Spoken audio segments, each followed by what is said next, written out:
Ladies and gentlemen, it is Tuesday, March 24th, 2026. Here's what's coming up on the Owen Report today.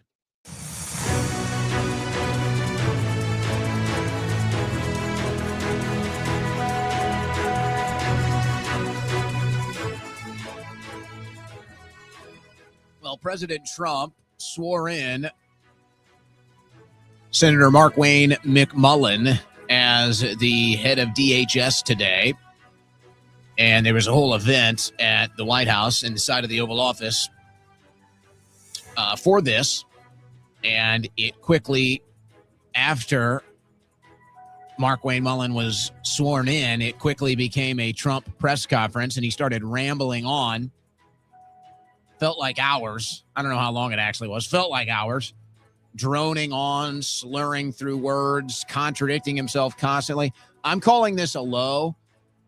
And I don't know if that's it's just every day is a reminder of how bad it is, so it feels like it's getting worse. I really think this was the lowest moment yet. And I'll explain why. We do have some clips from this unofficial press conference today. But man, it's getting bad. And what I'm going to do with the opening monologue is I'm going to try to explain what's going on. I'm going to try to explain what's really going on with D.C. and what's really going on with the Republican Party in response to this complete fall off of Donald Trump. And there's no other way to put it. It's just a total fall off. You can describe it however you want. There's so many words you can use. Betrayal. That's a popular one these days, betrayal. But this press conference today represents, I think, the new low for Donald Trump. And I'll explain why. Like I said, we've got some of the clips, and then we got some other news, because the whole thing is about the war now. And that's the problem. The whole damn thing is about the war. We're not talking about Doge. We're not talking about deep state arrest. We're not talking about mass deportations. We're not talking about any success stories for America. We're not talking about how great the economy is. We're not talking about how cheap energy is. He did call himself the peace president. He did take credit for ending all the wars and bringing peace to the planet while he's up there speaking. Again, a total joke, a total insult to your intelligence, to your common sense, to your own eyes, your own ears. But no, it's just another hour of talking about the war. War. No success for America. Nothing. You get nothing, America. No, you get more war. You get more dead people in the Middle East. You get more blood and treasure buried into the Middle East for foreign and special interests. And he just goes up there and just lies to you about the whole thing. So to me, this press conference today, we're at a new low. And I guess that's just the trajectory of this administration now. It's just every day is worse than the last. Because until they change course, until this administration does a 180 and get back to America first and prioritizing the things that matter for our country and our people, the things that we care about, every day will only get worse. So maybe just understand that. Every day with this administration is going to be worse now. We do have some headlines as well. As far as the war is concerned, that's all you get, guys. That's all you get. There's nothing else to speak of. It's just we're all in on this war now. And so you can forget about it. Whatever you thought was going to happen for you and your country, whatever you thought this administration was going to deliver for the American people, just forget about it. It's over. You'll be lucky if we can get out of the Middle East in the next couple months. That will be the best news we've heard.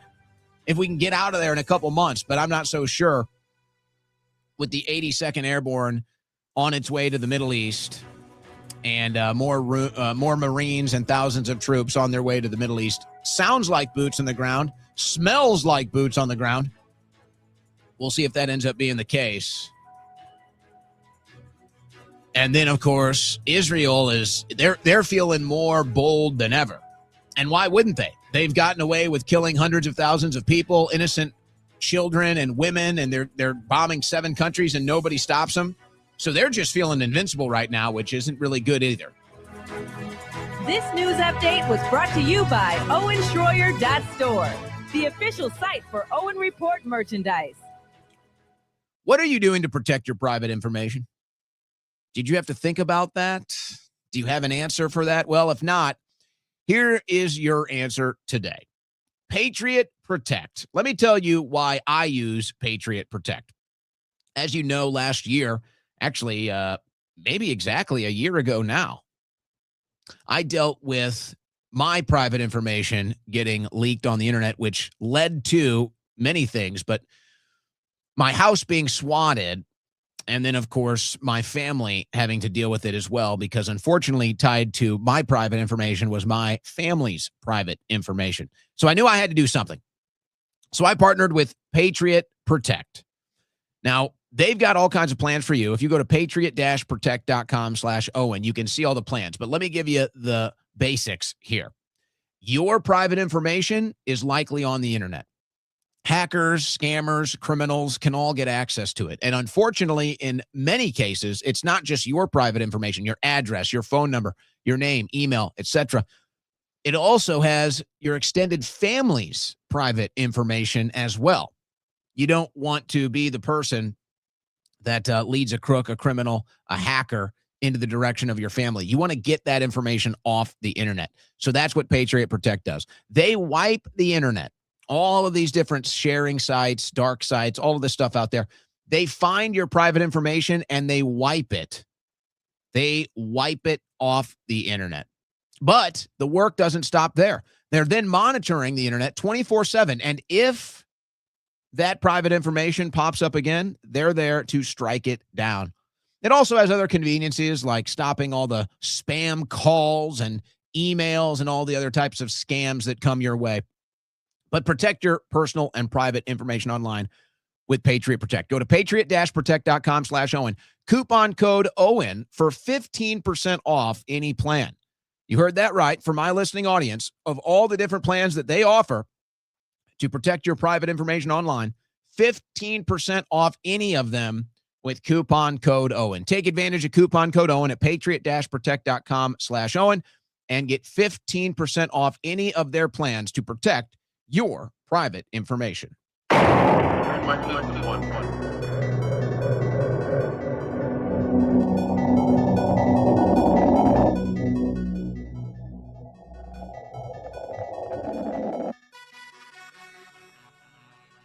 On the cutting edge of news and analysis, the Owen Report with Owen Schroyer.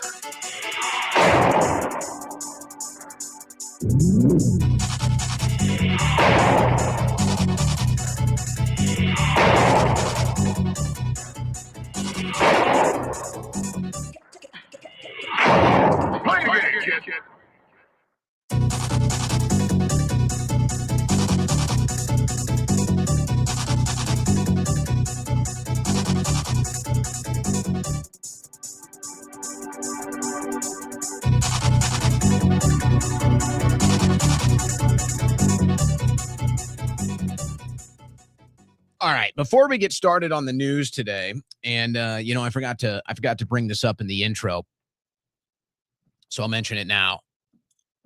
One of the individuals that was there when Dan Bongino got confronted, we talked about this yesterday. One of the individuals that was there, Ivan Rakelin, is going to be joining us in the second hour to talk about that experience and just kind of get into the MAGA divide that, of course, doesn't exist. There is no MAGA divide. We're just talking about it all the time. But it doesn't exist at the same time. You're in total clown world politics. I don't know if it's ever been worse in the right-wing media, in the conservative, right-wing, Republican, however you want to put it, patriot political discourse. It is truly reaching the lowest levels that I've ever experienced in my career in political media, which isn't the longest. But 15 years here, 15 years I've been doing this. I've never seen right-wing political discourse worse. And I guess the reason why I view it that way, because you could argue that in the past, right-wing politics was way more brainwashed. You could argue right-wing, conservative, Republican media was way more brainwashed. But I guess that's why it's so upsetting. It's the same story with Trump. The reason why it's so upsetting, the reason why it's worse than ever is because we were supposed to be better than this. The right-wing media was supposed to be better than this. Trump was supposed to be better than this, and it turns out it's no better. But because it was supposed to be better, that actually makes it worse. Or at least that's the feeling. Now, this Trump press conference, I think, is his worst yet. I'll explain why. I've got some of the clips. And then I'll explain in another way today why this whole war is so outrageous and why we're just embarrassing ourselves as a country at this point to be involved in another war in the Middle East. It's a total embarrassment. It's an embarrassment for our people. It's a national disgrace. It's a national shame to watch probably the most wicked, evil country in the world, Israel, control our foreign policy. And now we're killing on Israel's behalf. And they're more emboldened than ever, of course, because look at what they've gotten away with for the last 3 years. Israel has killed hundreds of thousands of people. They've killed tens of thousands of innocent women and children. They've bombed 7 different countries. They've completely annihilated 2 entire civilizations. And they're just getting started, by the way. They're just getting started. Killing religious figures, destroying holy sites. And they feel no shame. They feel no shame. They feel that they are entitled to do this. And now, unfortunately, we, the American people, we're a part of it now. We are a part of this evil, and this blood is now washing ashore on our country. And it's very sad. It's very unfortunate. This is not how it was supposed to be going with Trump, but yet here we are.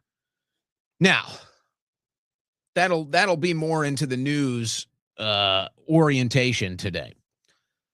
Let me explain what's happening actually in D.C. Let me explain what's happening in D.C. Let me explain what's happening inside of the Republican Party and this whole new Trump sphere that basically has engulfed all of it. And I made a couple calls today to really try to get down to the bottom of this. I don't do this too often. You know, obviously, you could say I have my sources, but I don't really like talking like that, like some sort of prestige. But I mean, you know, I have people I can talk to if I need to get information or if I need to look behind the curtain of certain things. So I was curious about something today and made some calls, talked to some people just to try to get an idea of what's going on. And then the timing ended up being perfect because of this press conference today. So let me just kind of give you guys, before we get into the news, let me just explain to you guys what's really going on in D.C., what's really going on in the administration, what's really going on inside the Republican Party, and what's really going on in the media. And it's all the same, really. It's all kind of the same story, but they're all in their own different little element. So they all deserve their own coverage of this. I suppose we can start with the administration. So here's Donald Trump. Wins in 2016 against all odds. It was the likes of myself, the other members of the dissident right, alternative media. They called us alt-right, all the other things that they said about us. The right-wing establishment was against us. The GOP was against us. All of these names now that are telling you have to support Trump, they were all never Trumpers. I only go through this history for the people that weren't there, because there seems to be a lot of people that weren't there and didn't experience this. So it's very important you have this understanding to understand where we're at today.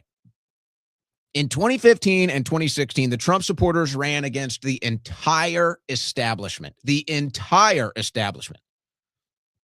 Left, right, media, Hollywood, you name it. Entire establishment, we ran against it with President Trump. And we won. And we won. And that kind of forced the entire conservative apparatus, from media to politicians, it forced this sea change, and they had to accept, okay, they beat us. They wouldn't really come out and say it in so many words, but eventually they all came out in support of Trump. Eventually they all had to support Trump, and now they all support Trump. And now they're even gatekeeping Trump and gatekeeping MAGA. But we had to run against all of them. So Trump is this underdog story. He comes up, wins big 2016 against Hillary Clinton. Obviously, 2020 happens. I think everybody at this point agrees that that was a stolen election, probably even inside the Republican Party. At least they would say that now. At least they would say that now because they want to please Trump. So now the Republicans would say it was stolen just because that's what Trump would want them to say, and that's how they all act now. So all of that to say, Trump now represents the entire right-wing establishment. He represents the right-wing media. He represents the Republican Party. He represents Conservative Inc. So he went from fighting all of them with us at the time. He went from fighting all of them to now he takes them over. Now he basically runs the whole thing, and he's like the center conduit through which everything else flows now. Okay, so why am I telling you this? Because the administration, the people that work for him, they understand this. The media that gets access to him, they understand this. And, of course, the Republican Party that is afraid that they need him to win, they understand this too. So here's the aspect from the administration. They look at Trump as a figure of history. They look at Trump as this unstoppable force. They look at Trump as this launch pad, which they can launch their careers to the next level. Whatever that means. Politically, business, it doesn't matter. That's how they see Trump. Maybe they agree with him. Maybe they don't. Maybe they like him. Maybe they don't. They're just on this ride to be a part of the history. They're just on this ride to be in front of the cameras, to get that fame, to get that fortune, to chase that clout. Are they in it for anything other than that? Maybe, but the desire to be a part of this Trump history, the desire to be where the lights, camera, and action is all the time, it's Hollywood for them now. The desire for that has overtaken any other desires they had in politics. So now they just all want to be on the Trump show, is how they look at it. They just want to be on the Trump show every day. The cameras are there. The microphones are there. The attention is there. The headlines are there. They just want to be a part of the Trump show. They really don't care as much about results anymore. They really don't care as much about legacy or anything like that. It's all, I just want to be a part of the Trump show.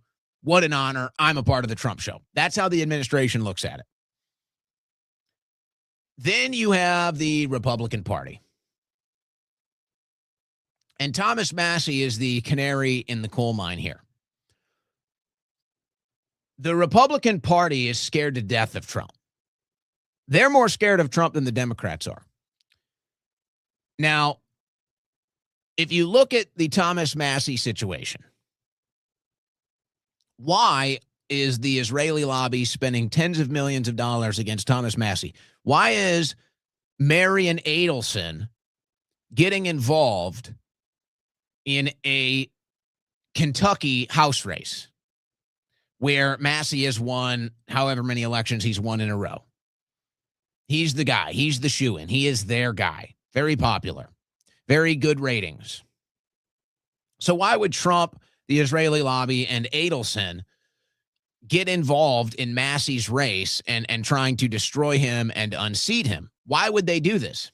Well, you say, it's because Massie is going against Trump. That's really not what it is. That's what it appears to be.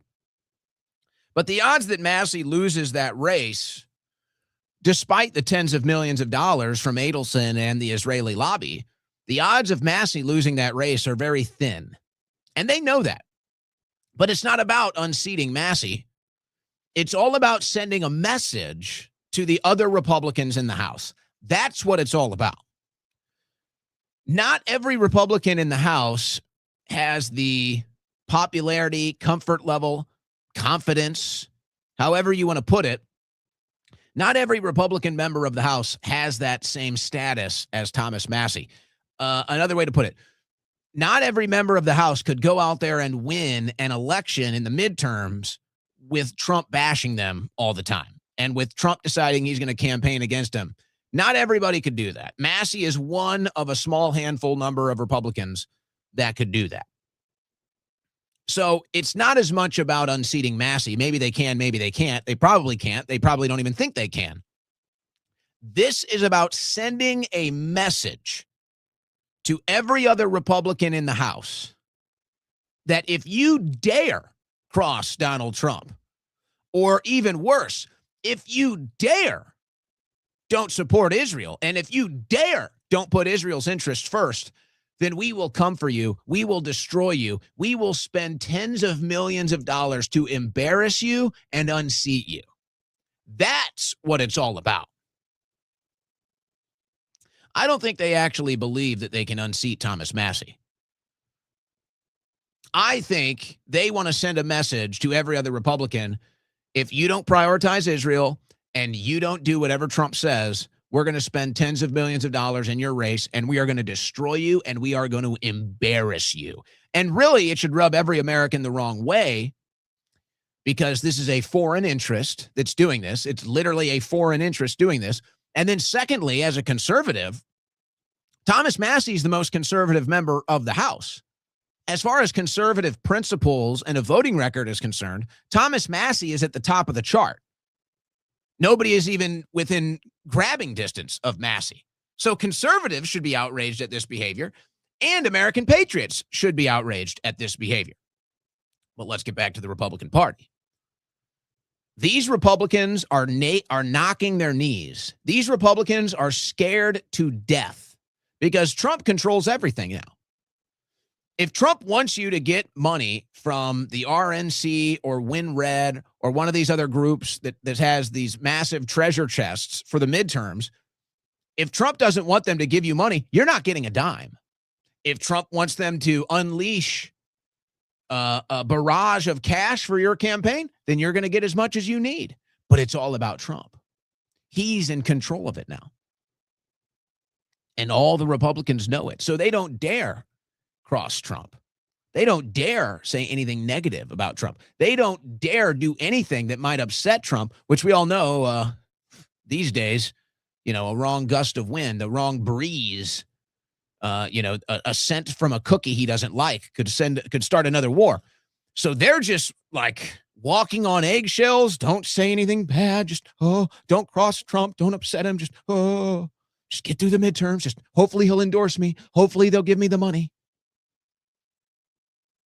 So they're just running around here scared of their own shadow, afraid that it's Trump. They're just running around here seeing what they're doing to Massie and saying, okay, well, if I don't support Trump, if I don't endorse Trump 24/7, 100% of the time, then I'm going to probably get hurt in the midterms because I'm not going to get any funding from the GOP establishment. And then they're going to fund my opposition and run a bunch of hit pieces on me and try to embarrass me in my community. So they're basically just kind of paralyzed right now at the sight of Trump, at the thought of Trump, and nobody wants to face that battle. So they're basically just waving the white flag. Now, I want to be careful to not be inaccurate here, but I think you need to understand this as well. And we'll conclude with the Republicans and move on to the media. A lot of these Republicans are just acting. They don't even like Trump. They never liked Trump. But they don't have a choice right now. They don't have a choice. They know that support of Trump determines their political career. They know that support of Trump determines whether or not their campaign is going to have millions of dollars or $0. They know that being loyal to Trump will ultimately decide whether or not they have to deal with a bunch of hit pieces in the local media or not. They don't even like Trump. And so there's this weird vibe in the Republican Party in D.C. And this is why a lot of Republicans just kind of go silent. This is why a lot of Republicans just kind of disappear and just shut up. Because they figure, you know what, if nobody knows my name, that's better. I don't need my name known. I've won my election. I won't ruffle any feathers. Hopefully they'll They'll cha-ching my campaign finance right ahead of the midterms, and I'll be good. But I'm telling you, folks, behind the scenes, the Republicans in the House, except the ones that like to, really ride Trump's coattails and really try to make a name for themselves, the Republicans on the Hill are kind of looking around. It's like, yeah, don't ask, don't tell. Like, don't say anything. Just keep your mouth shut. But they're all starting to kind of side-eye one another like, hey, this is getting really bad. Like, this is getting really bad. Like, shut up. Don't say anything. Shut up. So that's the atmosphere in the GOP today. It's basically a total Trump intimidation factor, and Trump has total control of the party, so nobody dares stand up to Trump right now. And Massie is the canary in the coal mine and the example that they're setting, where if you dare not support Trump 100% of the time, or if you dare not make Israel your top priority, then guess what? You're going to get the Massie treatment. And they all hear it loud and clear, and that's why nobody's saying a damn thing. That's why they're all shutting the hell up. Because they don't want that Massie treatment. Okay. So then there's the media. Now, this might be the least important of them all. And it's very similar as far as the general concern here. It's very similar to what I just described inside of the Trump administration and inside of the Republican Party. But basically, you've got these members of the media that now their jobs depend on not pissing Trump off, like at CNN. You've got members of the media that are kind of the new media, the new press that got access through Trump, and so they don't want to bite the hand that feeds them. So they're just going to be as fair or neutral, as positive as possible, because they don't want to burn that bridge of the access that Trump gave them that otherwise they wouldn't have. And then at a lesser level, and this is where you're just rolling around in the slop, you've got this alternative media that's really not even media. They're really not even media. They're not journalists. They don't have any professional experience. They've never studied media. They don't know the first thing about it. They just, they can just do a good Trump impression, or they can make good Trump memes, or they've donated a bunch of money to the Trump campaign, so they buy some access, or they've directly worked with the Trump campaign. The Trump campaign has paid them to do certain promotion things, which they've now basically resurrected that Trump infrastructure from the 2024 elections, and now they're doing it to promote Trump ahead of the midterms. And basically their entire life is Trump. They don't really have any life outside of Trump. They're not going to have any life after Trump. And so basically they're just they're trying to milk Trump for everything they possibly can. And I would even say until he's out of office. But I think no, they want it to last beyond that. They will be milking Donald Trump until there's nothing left for them to milk. And so obviously, to that extent, I wouldn't even call them media. These are the useful idiots. These are the cheerleaders, the pom-pom wavers, the cult leaders, the cult members. But they will basically, their entire operational capacity is Trump. There's nothing outside of that they could even comprehend right now. So you're just going to have to deal with that. So that's where you're at. And that's why now, okay, so here's where somebody like me enters the picture. Or you could throw their names out there. Tucker Carlson, Joe Kent, whatever. Now we enter the picture, and we aren't beholden to anything. We're not afraid of anything. We're not beholden to anything. We're American patriots. We tell the truth as we see it. And so we don't live in fear of Trump. We aren't looking for the next opportunity to suck Trump's toes. We care about the country. We care about the issues. We care about the policies. We're true believers that we can save this deal and fix the country and have a better future for everybody. And so we've totally broke with whatever this Trump cult is. We've totally broke with it. And so now all of a sudden there's this vacuum. Now all of a sudden a hole has been blown into the spaceship here, and there's a vacuum sucking everything out into space. And you've got some people that are trying to deny that it's going on. You've got some people that are trying to patch up the hole. You've got some people that are trying to throw anybody else out through the hole. But the hole is there. And so now people kind of see it. And they're saying, well, you know, there's a hole in this ship. There's a hole in this ship now. That's not good. And slowly but surely, what's going to happen? More and more people are going to be sucked through that hole, and they're going to go out into the larger atmosphere, and they're going to see that this Trump ship that they used to be on is basically done. It's shot. It's got holes all over it. It's got a wing it's barely hanging on. You know, the infrastructure of it is collapsing.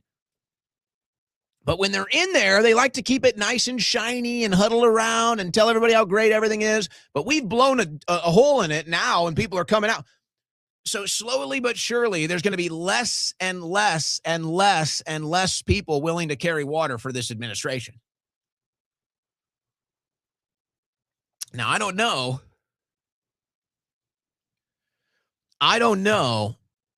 if it will change anything inside of the Republican Party, because I think they're still going to be so scared to death of Trump that they won't do anything.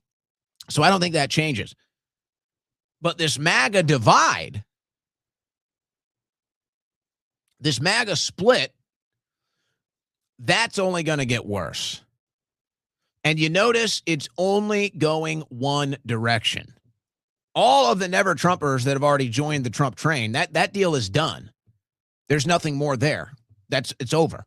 Now it's just people that are big time supporters of Trump, slowly but surely, one by one, abandoning ship because they're seeing it's collapsing now because we've blown a hole through the blast doors.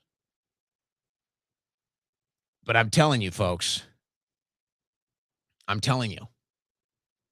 it is so much worse than you even realize. And I'm not talking about the policies. We can have debate over policies. You support the war, you don't, whatever. You want mass deportations, you don't, whatever. I'm not talking about that. I'm talking about morale, folks. This whole bravado, this whole act of confidence that Trump is trying to project right now, that the administration is trying to project right now, that the Republican Party is trying to project now with Mike Johnson and Mark Levin and Lindsey Graham and Laura Loomer. Folks, it's so empty. It's so shallow. It's hollow. I am telling you, morale behind the scenes is so much worse than you realize. The Republicans are going home with their heads drooped like this. Like this. They all look like Dan Bongino getting confronted. That's where the morale is at. If you want the true depiction of where morale is at right now inside of the Trump GOP, look at Dan Bongino from this weekend.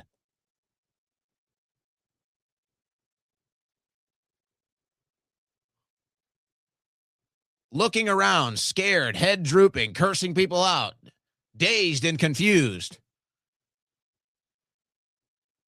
That's the true morale. This whole confidence act of Trump, oh, he's the best, everything's the best. No. His administration doesn't even believe that. This whole act with Mike Johnson, oh, we're all in unison, everything's going great, we're putting America first. Nobody believes that. Nobody believes that. And even the media that's in there that is being much friendlier to Trump, this administration, even the media that's in there, they're only doing it because they don't want to lose their jobs. They're only doing it because they don't want to lose their access. They're only doing it because they don't want to get the next tongue lashing from Donald Trump and then get fired behind the scenes. That's the only reason why this thing is being propped up. I am telling you, folks, morale on all three levels is way lower than you think. Morale from the administration, way down. Morale from the Republicans, way down. Morale from the media, way down. And you could say morale from MAGA is dead. It's all just brainwashing slopaganda. Now, before we do get to the news, I think it's important that we play this. Now,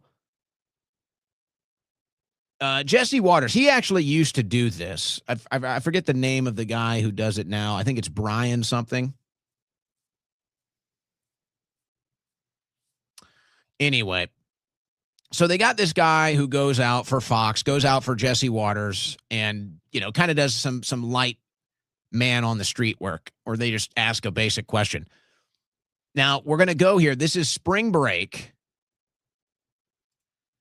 These are college students on spring break. And I want you to listen. And so it's okay. It's kind of funny, right? It's like, well, look at this. You got some dumb college lunkheads. You got some dumb college bimbos. Whatever. It's kind of funny. It's kind of cute. But no, we're in a different world now. And really, when I see this video,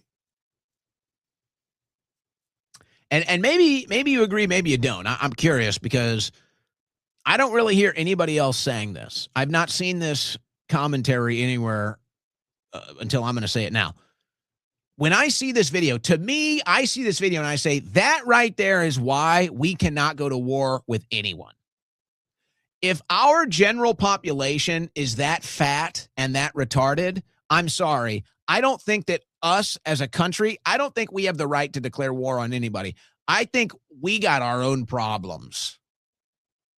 And when half the people in this country couldn't even find Iran on a map, when half the people in this country don't even know what's going on in the Middle East, they probably don't even know who the prime minister of Israel is. I'm sorry, but I don't think we have the right to declare war on anybody. When we have a general population that is that ignorant and that unhealthy, I'm sorry, but I think that it's time for us to say, hey, we got our own problems. I don't think we can go to war. Because to me, this is insulting. It's embarrassing and it's insulting. And if I'm a foreign country and I see American aggression worse than it's been in years, thanks to Donald Trump, and I see this American aggression, I see us tied into the Israeli aggression, and I'm any other country out there, I'm any other foreigner out there, and I see this video, I'm thinking, what a disgusting place. What a disgusting country that the general population doesn't even know the first thing about foreign policy, doesn't even know the first thing about geography or geopolitics. A bunch of uneducated, ignorant, unhealthy people, and yet here they are, all over the world, imposing their will, imposing Israel's will all over the world, and their own population can't even spell Israel. Can't even find Iran on a map. Don't know who Netanyahu is. Don't know who Khamenei is. And yet here we are, we're launching wars on all of these countries. I'm sorry. That is extremely inappropriate. And if I'm a foreigner watching this, what do you think about America? What possible takeaway can you have from that? That you see this outright American aggression all over the world, and yet the average American citizen is fat or ignorant or both. That is embarrassing to us as a country. That shows you how corrupt Washington, D.C. is. That shows you how out of control our government is and is not even connected to us anymore. They don't even operate with us or for us anymore. It is a total separate entity, and all we're good for is the nice little slaves that pay 33% of our wages in taxes so that our government can go do criminal activities all over the world for the highest bidder. So here you go. These are the Americans. This is America today. And you can say, oh, well, they're college students. How does that make it better? Doesn't that make it worse? How can you be a college student and you don't even know basics on foreign policy disputes right now? Not even basics. If anything, college students should be the ones that know more about this than anyone else. That's my argument here. I don't want to hear, oh, dumb college students. Excuse me? Since when is that the standard? Since when is being dumb the standard in college? And if that's the case, isn't that the problem? And hey, just to be perfectly clear, I'm not here to judge anybody. I'm not acting like I was some massively informed person on geopolitics and American politics when I was in college. Let me be clear here. I'm not throwing stones. Now, I could say I maybe was more educated than these people, but I'm not saying I was some shining example. My point is, this is how embarrassing it is for our country that we're out here involved in the entire world's business, and the average American doesn't even know the basic anything, any of it. And these are college students. If anything, college students should be the most informed on these issues. They don't have jobs. They don't have kids. They don't have families to take care of, mortgage payments, all of this stuff. You're in college. You're supposed to be learning. You're supposed to be talking about this. You're supposed to know what's going on. You're getting ready to vote in your first elections. You're getting ready to go out into the world. And now these are the most ignorant people in the world. So it shows you also how down bad our college education is. But here you go. I see this video and I say, if this is the status of America, we don't have the right to go to war anywhere. If this is how dumb, if this is how ignorant, if this is how self-obsessed Americans are and American culture is right now, I'm sorry. We don't have the right to go to war with anybody. It is a national embarrassment that while our people are as unhealthy and fat and dumb as they've ever been, that we are the most war-hungry country in the world when our own people can barely do a push-up and can barely even read. What college you guys go to? UTC. FAU. Sacred Heart University. Ohio State. Spring break 2026. What is the game plan? Drinking, blackout with my rackout. If my mom is watching, I'm sorry, Mom, but I've been getting pretty drunk almost every day. Hook up with some girls, get with as many girls as we can, and not come back with the STD. Wake out with one person each night, that's it. So how many guys have you made out with this week? I've been here for about 10 days, so 10. What were their names? I don't remember. Name one. Name me one.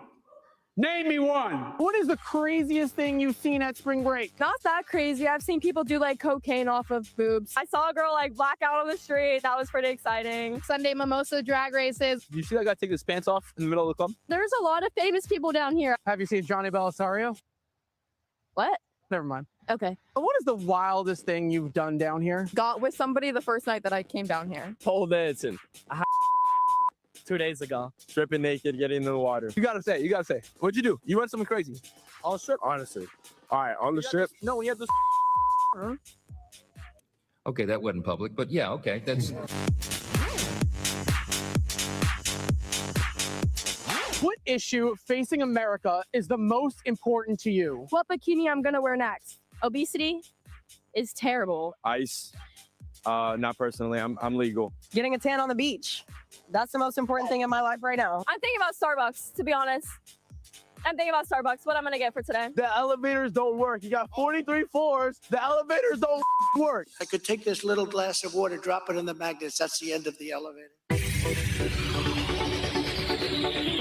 What have you heard that Donald Trump has been doing recently? Gulf of America. That's the last thing I kept up with. We're going to war with Iraq. That's been crazy. What do you do in Colombia? You got Maduro out? I don't with Trump, but that is done. He's like trying to sue those people for making jokes about him. 600 times! You must be happy. I'm very happy. The Ayatollah's dead. What? Who? What? What is that? Who the is Ayatollah? I've never heard that word in my life. Lewis, what's Ayatollah? I haven't heard. I found out about Chuck Norris yesterday. That was more devastating to me. He was the supreme leader of Iran. He's dead? Oh, Damn it. We killed him. Oh, you did? You killed him? Johnny, Whoa! If you were in charge, how would you take on Iran? Yeah, all my girls and we would all start putting belts on them. We get a bunch of girls in bikinis. We make them run across the battlefield. All the guys are distracted. We all run in. Look at him in his eyes, I guess. Flirt with him. I'd blow them up. I don't know enough about it, but I would probably wipe it out. Drop a bomb. Baby, bomb the out of him. I would bomb the out of them. What have you heard about Venezuela? Venezuela? Nothing. I'm not sure. I barely know what be going on in like Tennessee where I'm from. That they beat us in the World Baseball Classic? Have you heard anything else? No. Nothing. I have heard nothing about Venezuela. You know, honestly, I don't know and I don't care. Where is Venezuela? I don't know. I'm drunk. I don't know. Venezuela? Isn't that in Spain? No. Go easy on the tequila. What do you want to tell Jesse Waters? You're on his show. That's the guy who was. So I think you get the point.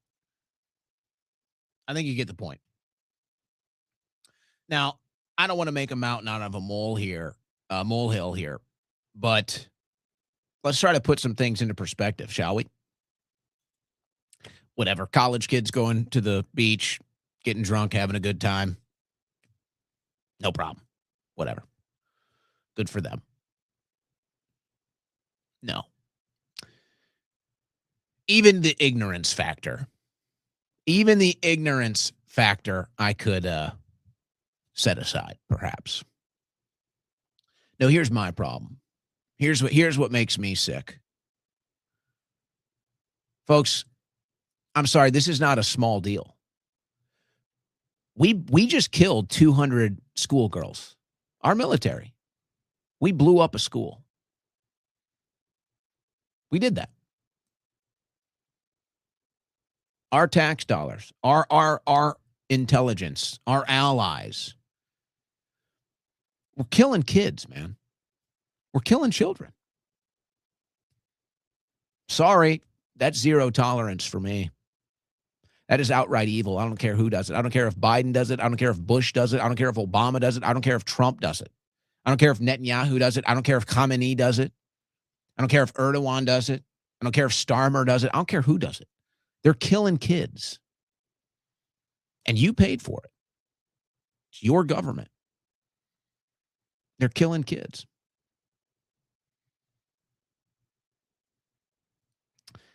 And so I find it extremely offensive.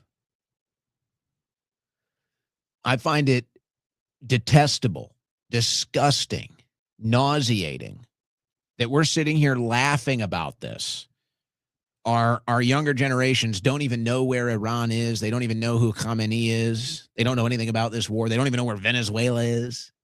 It's all funny. It's all games. We just bombed a school. You know?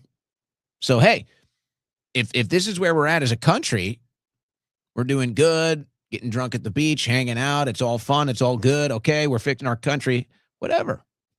But we're not. We're not fixing our country. Our country's not getting fixed. We're killing kids in the Middle East. We're killing thousands of people in the Middle East. That's what we're doing. And so, I'm sorry, but if the younger generations of Americans are that out of touch, if the younger generations of Americans are that ignorant, then I don't think we have the right to bomb anyone. I don't think we have the right to bomb anyone, because when your general population is that uninformed and that ignorant, that just shows you this is why your government can get away with such evil. This is why your presidents, your administrators, your Congress, your media, this is why they can get away with such evil. Because our general population is essentially politically retarded. Ignorant, uninformed, retarded, fat, lazy, stupid.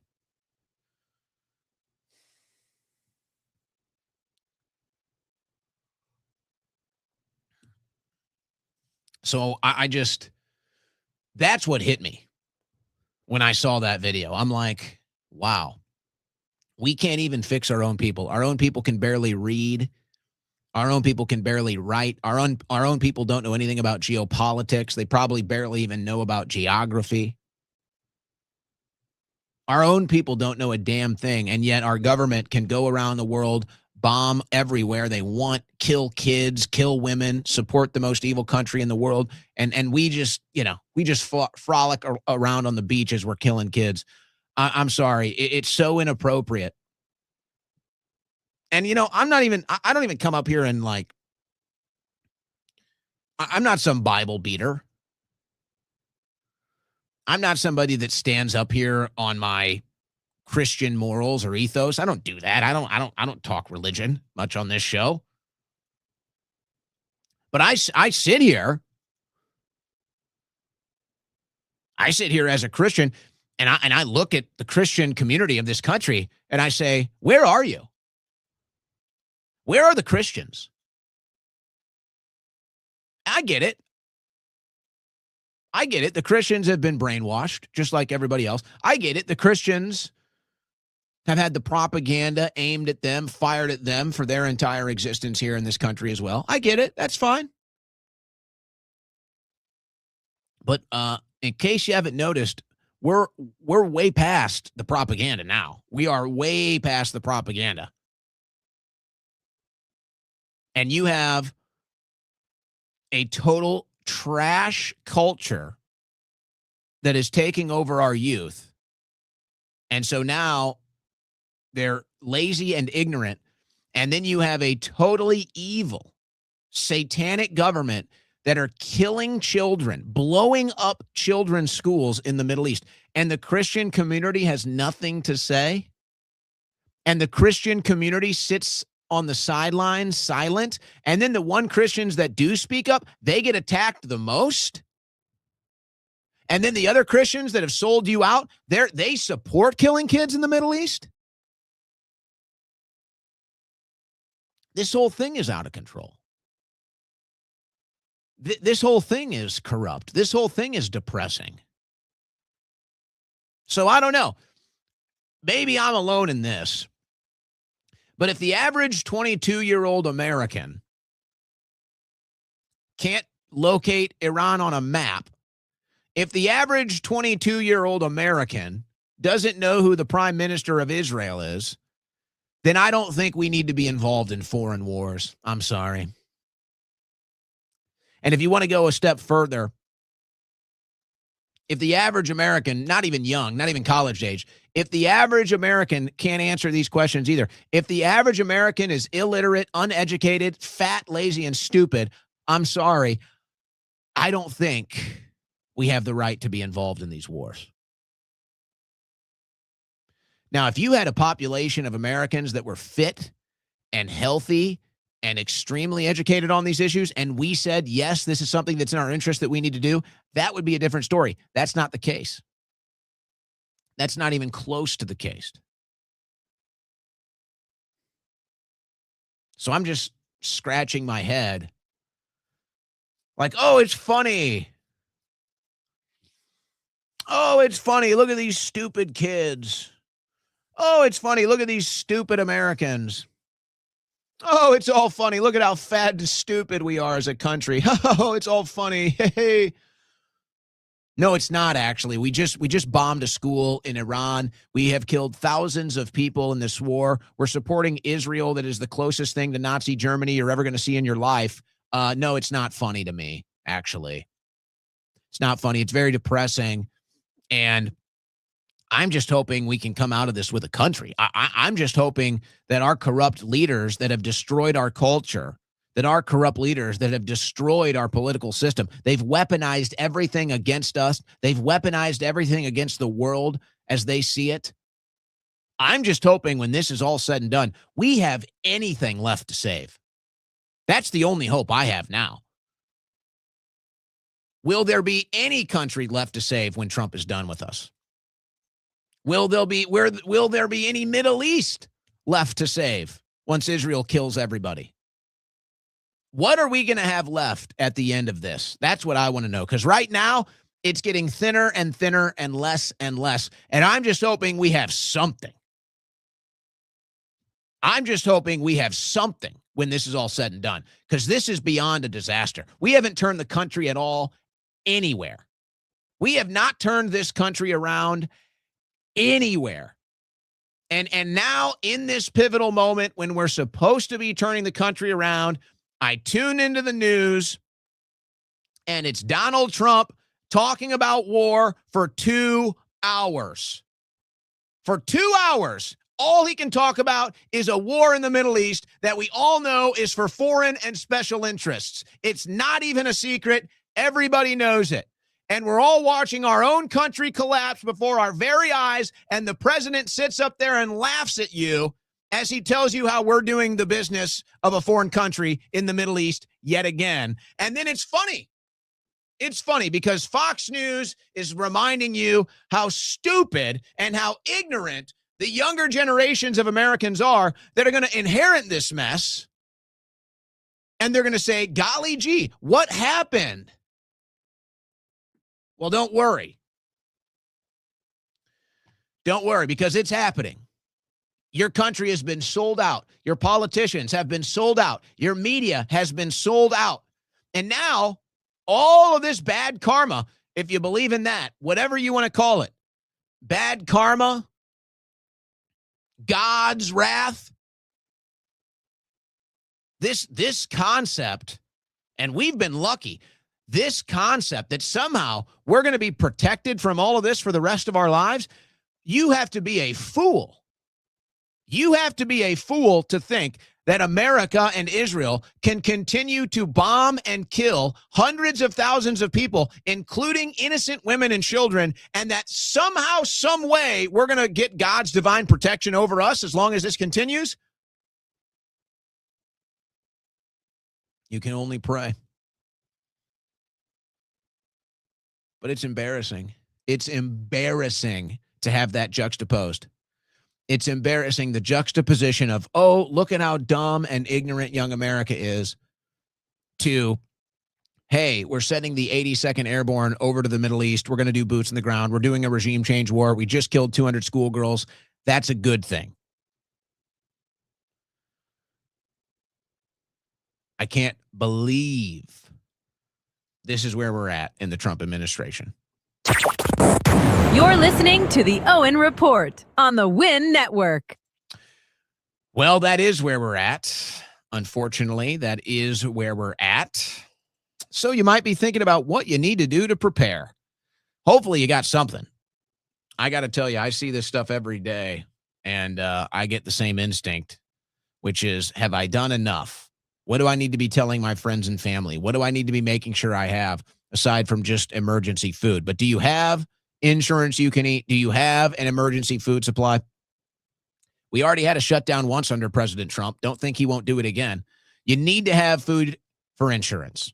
Right now at preparewithowen.com, our friends at My Patriot Supply have an offer for you. A 4-week emergency food kit plus 1-week ammo can included. So that's 5 weeks of emergency food. The reason why I partnered with My Patriot Supply, it's very simple.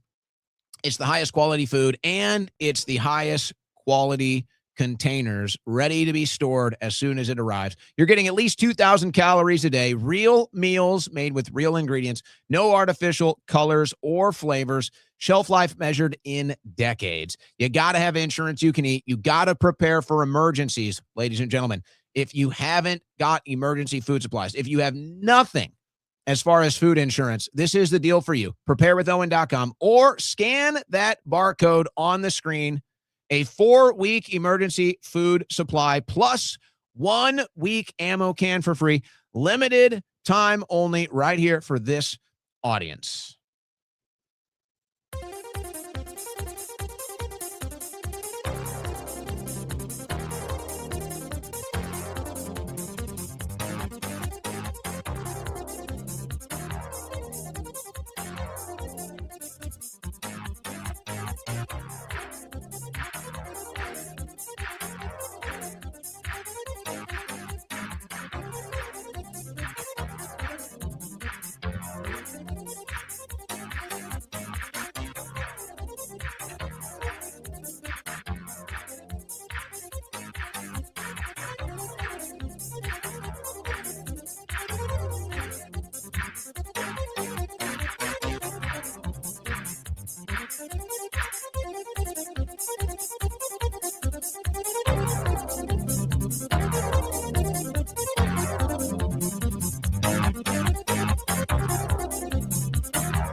Navigating between the sane and insane, it's the Owen Report with Owen Schroyer.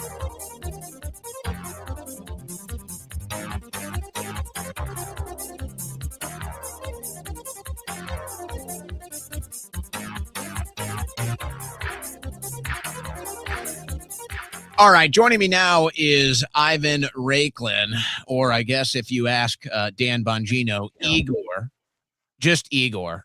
I guess he doesn't even know what your last name is, or at least he pretends not to. Yes. So you were there. For those that aren't aware of this, Ivan was there. I get your headphones figured out. Yeah, screw around with those. Yeah. A couple more minutes. Been a while since I've done a podcast. So you were there. Full time in it like you. The Dan Bongino crash out live and in person, Washington, D.C. over the weekend. You were there. A couple of No, that wasn't in D.C. That was down in Florida. Oh, that was in Florida. Oh, okay. Yeah. So if I can set the stage a little bit on context. So on Friday, I flew down to an event in Fort Pierce area. By the way, side note, that's where supposedly the Southern District of Florida's RICO case that FBI's all over, right? Going after Brennan and Comey is taking place. But I digress. Yeah. There was an event called the Stay Awake America Tour. Our stop down there, it's a smaller event, kind of more more grassroots and smaller event that I was asked to speak at. So I went there to attend that event, and I spoke on Friday. I gave a speech, and then on Saturday I was on a panel with Stuart Rhodes and Enrique Tarrio. Other speakers at the event were Tommy Robinson, Peter Tickton attended. What's his name? Sorbo. I forgot his name. Kevin Sorbo. Yeah, Kevin Sorbo. So those are some of the more prominent individuals that spoke at the event. And as we finished the event and got off the stage for the panel discussion, went outside, and then one of the attendees basically mentioned, "Hey, are you going to this Dan Bongino event down the road?" And I thought to myself, well, I didn't know anything about a Dan Bongino event. And I asked him if he had any details on it. And he showed me a post that was on one of the other commie social media platforms that most of the Republican establishment uses, right? The fake books of the world. And so I took a screenshot, took a look at it. And, oh, wow, it's just down the road. And so as I was saying this, next to me was Enrique Tarrio, Stuart Rhodes, and another guy, Joseph Philip Daniel, and another individual that I didn't know who it was. Well, it ends up being Nate Tuck, and all of them said, "Oh, let's go." So we all go down there again. At that point in time, I didn't know who this individual was, but we all go in together to the hotel where the event is being hosted. Now, en route, I'm trying to purchase a ticket. Obviously, it's last minute, so I don't expect to be able to purchase a ticket. But I wasn't able to. It was a sold-out event. And we decided to grab dinner at that location.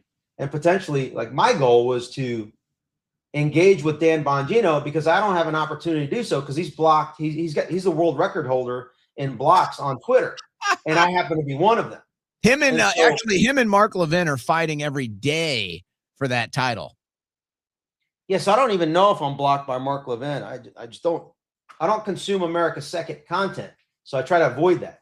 So anyway, but Dan Bongino, I watched your video from yesterday. I mean, we had high hopes. So I know him. I've crossed paths with him. He actually invited me to speak when I was at the RNC convention in 2024 in July. I was walking across one of the media wings of the hallway, and he sees me and he says, "Hey, come in here." And I was surprised. I mean, he invited me to come onto his show. Meanwhile, now he's saying that I was somehow begging to come onto his show.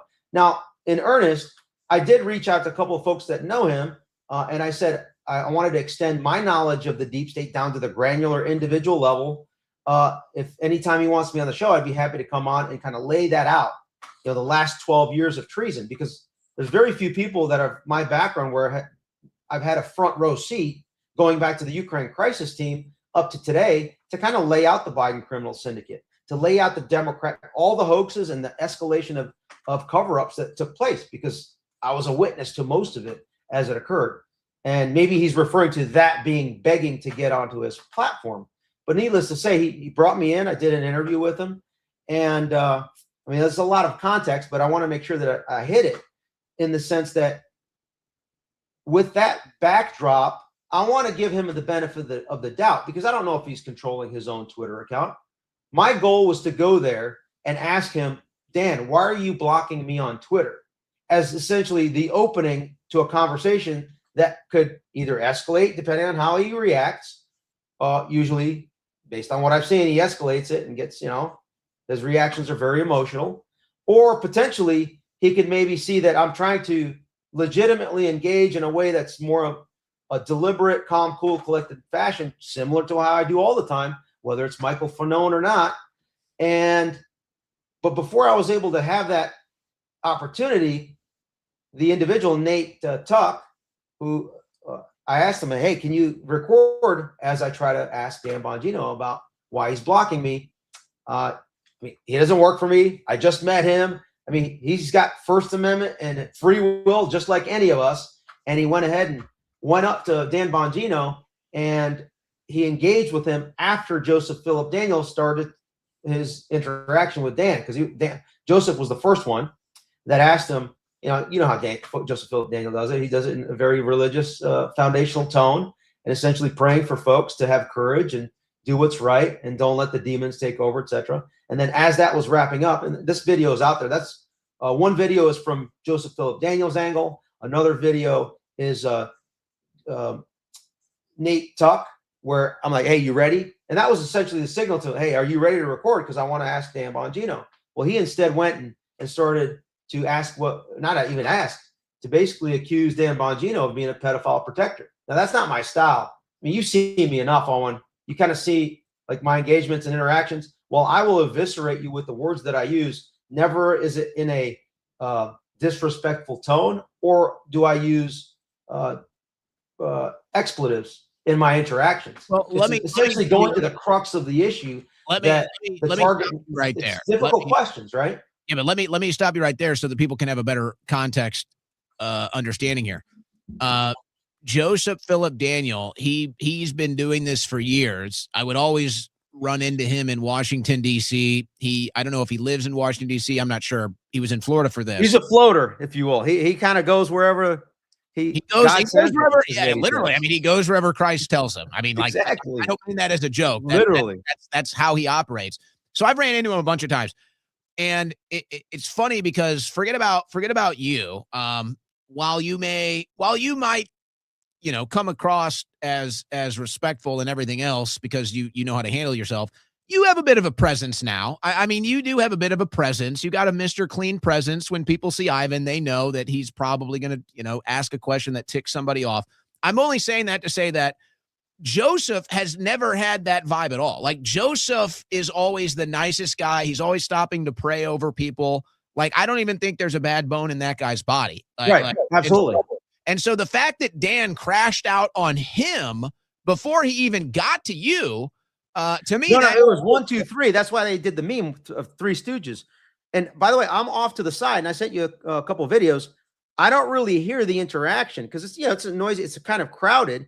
So it's first Joseph Philip Daniel doing his praying over Dan, and then Dan's engaging with him. And as that's going on, Nate Tuck jumps in and says, "You're a pedophile protector."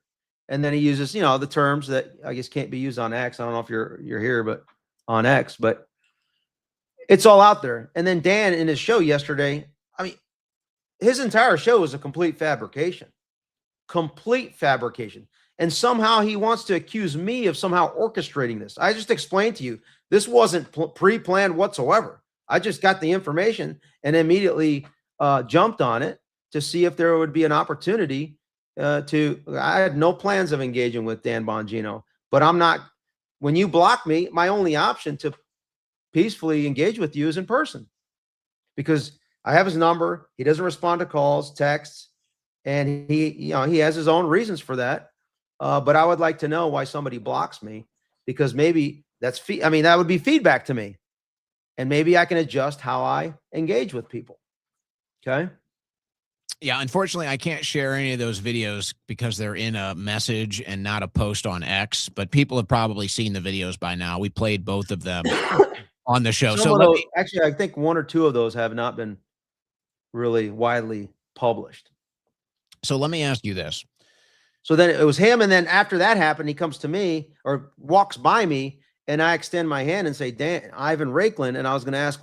Now he just kind of looked at me, waved off, and kept going. That's what I want to. He blames everything on me, and then by extension, when that didn't work, he blames it on General Flynn. General Flynn has he has no clue that any of this is going on, like nothing to do with it. Which begs the question: why are they going after General Flynn? Well, this is their big Russia thing. Like they think there's some sort of a collaborative network with Tucker Carlson or Qatar or General Flynn or these other names. They think there's like some collaboration of people. No, we're just watching the internet. We're in the room in the conversation, and we're picking up on cues that we agree with. But here's what I want to try to get to the bottom of as far as Bongino is concerned, because as you know, I've like you, I have confronted people in politics pretty much from every different angle. You name it. Media. Yeah, I think you have more experience than me in that. So I may be one of the few. So the reason why I bring this, I actually learned from you in your demeanor, because you're always cordial and smiley, happy, chuckling. It's funny. I love watching you interacting with people. So the reason why I bring that one up is because you kind of really, your initial approach or your initial statement, however you want to say it, kind of has to vibe off of them, right? You kind of have to get a feel from, okay, I'm approaching this person. What are the circumstances? What is the environment? You know, how do they the tone and tenor of their right? You have to have an approach. So I see Dan Bongino, and he just, I'm not trying to get conspiratorial. I mean, he looks like he's sick. I mean, something seems really off about this man. Did you get a sense of that, or what is that like when he's just kind of, it's like he's walking like a zombie. His eyes are bugged out. Like he doesn't. Yes. Several other people sent me some videos that were even before that. And I don't know. I mean, it was the end of the day. So you got to factor that in all honesty. But he looked very emaciated and essentially meek. And I hate to say that, but I think you could discount that because of, remember, he took the jab, right? And so there's that component of it. And we don't know the effects because there's never been, I was at an event at the Kennedy Center last night with Aaron Siri explaining vaccines and how there's never been a double-blind, controlled placebo double-blind study on literally any vaccine, let alone the COVID one. So what are the impacts of that? Because we saw a change in him and in Dan Bongino and his kind of stature, demeanor. And then we also saw the same impacts on, I guess, change in policy and ideology of President Trump himself when he got the booster on October 10th of 2025. And so that could be the root cause of it, or it's just it was a late evening. But yeah, I definitely got the sense that he was much more delayed in his interactions and his responses, and much more meek in his stature. It was very off. It was very off. And he went from like zombified, like bug-eyed, like didn't even know what was going on. Yeah, like early stages of Biden, right? Yeah. And then he went into this knee-jerk name-calling phase that, of course, I guess led into and then maybe ended, I don't know, on his show. I don't know if he's still doing it. He did some of it today as well. And so it's really the name-calling. And he calls me, you kind of in jest said, Igor. I mean, he knows who I am. I've been on his show. I've interacted with him on multiple times over the several years. He references me, how I supposedly begged for an interview of him. I mean, I'm sure a lot of people asked to get on his platform. I mean, I'm open to talking to anybody, but I don't see any value based on his, like what he's been doing to the cause. Because all he did the first day when he came out was he declared war on those that are critical thinkers. Yeah. You're one of them. I'm one of them. So if you declare war on me, well, how about we go in person, right? And I don't think he wanted that. No. And so the name calling just escalates to ad hominem attacks. Meanwhile, he's never addressed why he shouldn't be considered a pedophile protector. Okay. He's never addressed that. He didn't even mention that phrase on his show. So Dan, obviously you're going to watch this because now I'm on your radar. Why are you not saying my name?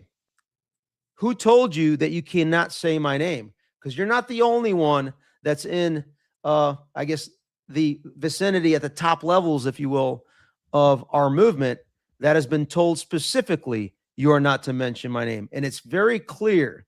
I suspect I know who it is, but I want somebody else to say it so that I'm not disclosing my sources and methods, if you will. Well, Dan Bongino has found a strange bedfellow in Michael Fanone now. They're both on the same team. Precisely. Yeah. I mean, it's basically he Fanoned out, right? Without any evidence, just emotional gut feeling, conclusory knowledge. He says, I'm the architect behind this. And then when that didn't work, when I presented the video evidence, everybody started to retract that. Then it's all of a sudden, oh, it's Igor and Ogre and Little Man. Well, guess what? Each one of us are free thinkers. We happen to be in the vicinity at the same time, and each one expressed our view of his abysmal failure as the deputy director of the FBI. And had, oh, by the way, Stuart Rhodes was in the room as well. One of the angles was recorded by Stuart Rhodes. He didn't have an opportunity to engage with Mr. Bongino, but I'm sure it would have sounded, I don't speak on behalf of Stuart, but I'm guessing he and Enrique Tarrio was doing a Twitter space in his own vehicle in the parking lot. He also wanted to basically ask Dan Bongino. And for a J6er such as those two, and I consider you a J6er as well, adjacent at a minimum. Like the question is for a J6er, why did you promote and elevate Steve Jensen and others that were the architects behind the weaponization against J6ers? Like, if I were a J6er, hold on. I would have been disgusted with him, with his lack of performance. Here's the problem, is that most people don't even know what you're talking about. This is where we have to remain the focus. This is where we keep the pressure on Dan Bongino, because quite frankly, I look at everything and I say, hey, I don't want to look at Bongino, even with Trump. It's like, I don't want to look at these men and say they're a lost cause. It's like, hey, can we get you back on our team? Can we get you back where you used to be? Can we get you back on Team America? We haven't moved. You and I haven't moved. Exactly. And so I look at Bongino and I say, it's very simple, Dan. There is absolutely no reason for you to crash out. If you don't want to deal with people asking you questions, fine, bug out, zombie out, and just leave the room and ignore them if that's your prerogative. But to come out and get into this weird shouting, insulting match, that just shows that you're weak and you're on the wrong side. So forget about January 6th. Here's what I say about the current status of Bongino. No, that's important because he's the one that said that Brian Cole Jr. is the pipe bomber. Well, he's going to get that wrong. He'll get that wrong. Very important. He'll get that wrong. Here's the question that Bongino needs to answer. How is it that you go on your radio show for 8 years? You've written how many books? So for almost 10 years and 10 books in talking about deep state criminals, then you get in at the FBI and leave, and there's not one deep state criminal arrested. Of all the books you've written, of all the shows that you've done, of all the documentaries that you've filmed on all the deep state corruption, and you come in and out of the FBI without a single scalp, without one, Dan, without one. That's on you. And he knows it. That's his weak point. That's his weak point. Not January 6th. Absolutely. Not the pipe bomber. Everything in the collective. Maybe 12 not years even of treason. Different phases of treason of the deep state, which he knows he may be one of the few people that knows it better than me, right? In some regards, based on all of his body of work. I had hopes for him. I was excited.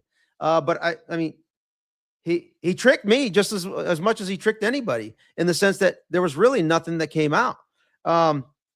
It's a disappointment. I was excited for him, but I guess if you're vaccinated, you kind of fall for the shekels, if you will, right?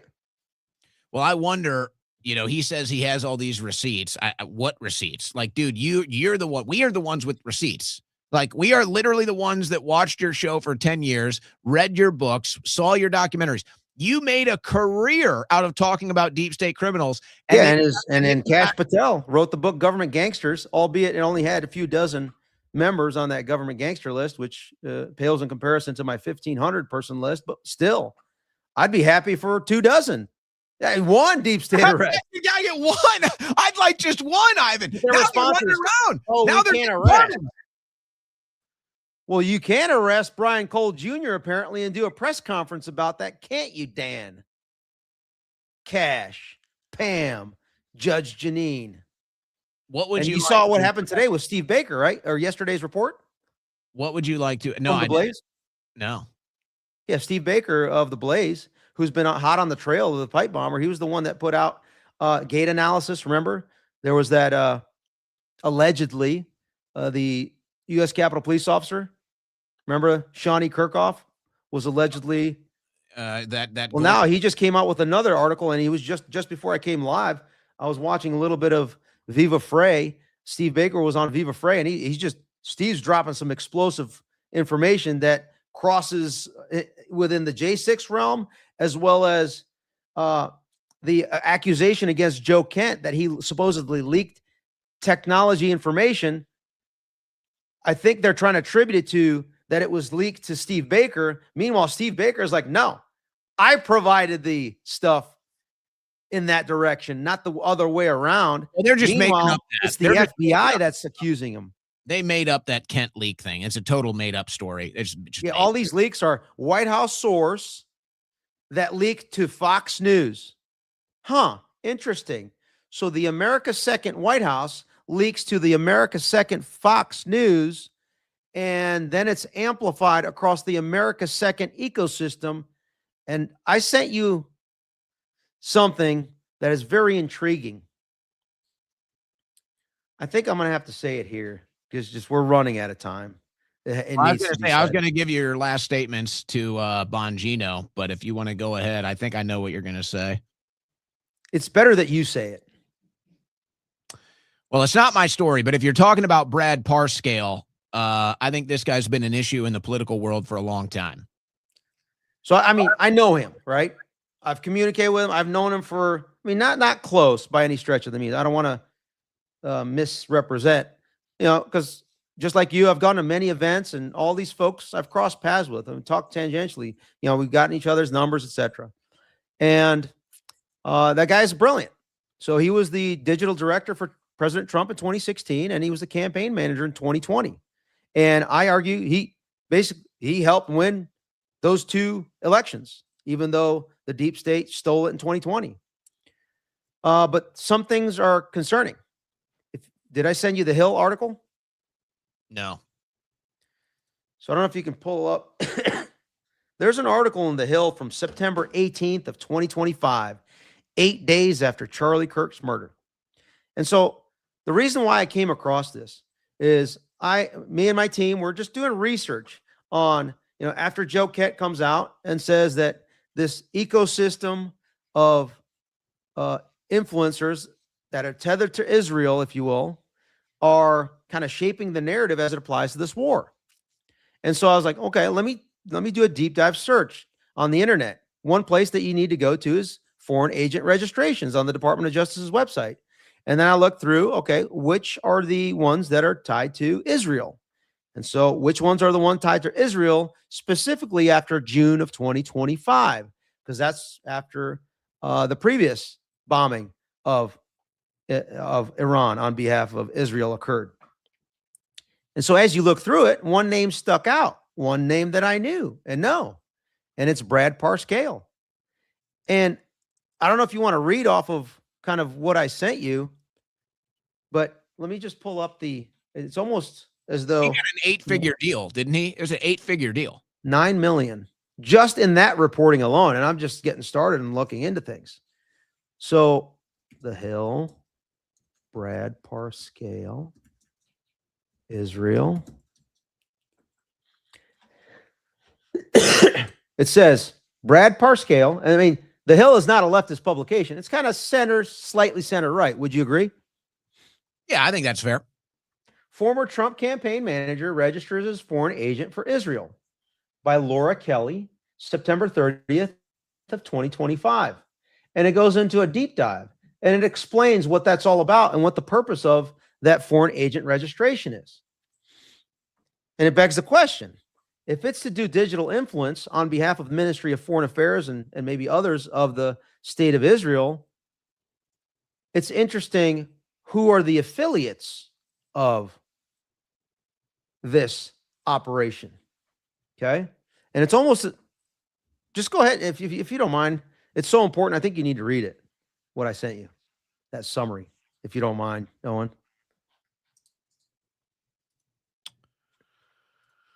Let me see. As you're pulling it up, I guess my statement to Dan Bongino is, hey, I'm always calm, cool, and professional, just like you see with Joe Kent. We have the same training or similar training and background. And if you focus on the actual argument and the issues, I'm not sure you're able to sustain it, because things are going to come out that are going to be uncomfortable for you, Dan. But if you want me to tone it down even further, where we only focus on certain things, it's going to be difficult, because my loyalty is to truth. And when others, and I take friendship seriously. And so when you betray me, that becomes very problematic. And just like you said yesterday, Owen, full stop, agree with you. We had a contract with this administration, with President Trump, the coalition that we and others built, with the Elon Musk crowd, with the Tulsi Gabbard crowd, with the RFK crowd, Maha. It's with the podcast bros, with the tech bros. We are the coalition, along with the OG MAGA, me and you, going back to 2016 and 17, that put this president in office. Now, I get it, $250 million worth came from Miriam Adelson, and another 291 came from Elon Musk. But we're the ones that are being critical when we notice after September 10th, or maybe it goes even back to mid-June, after Midnight Hammer, I think it's called, the operation.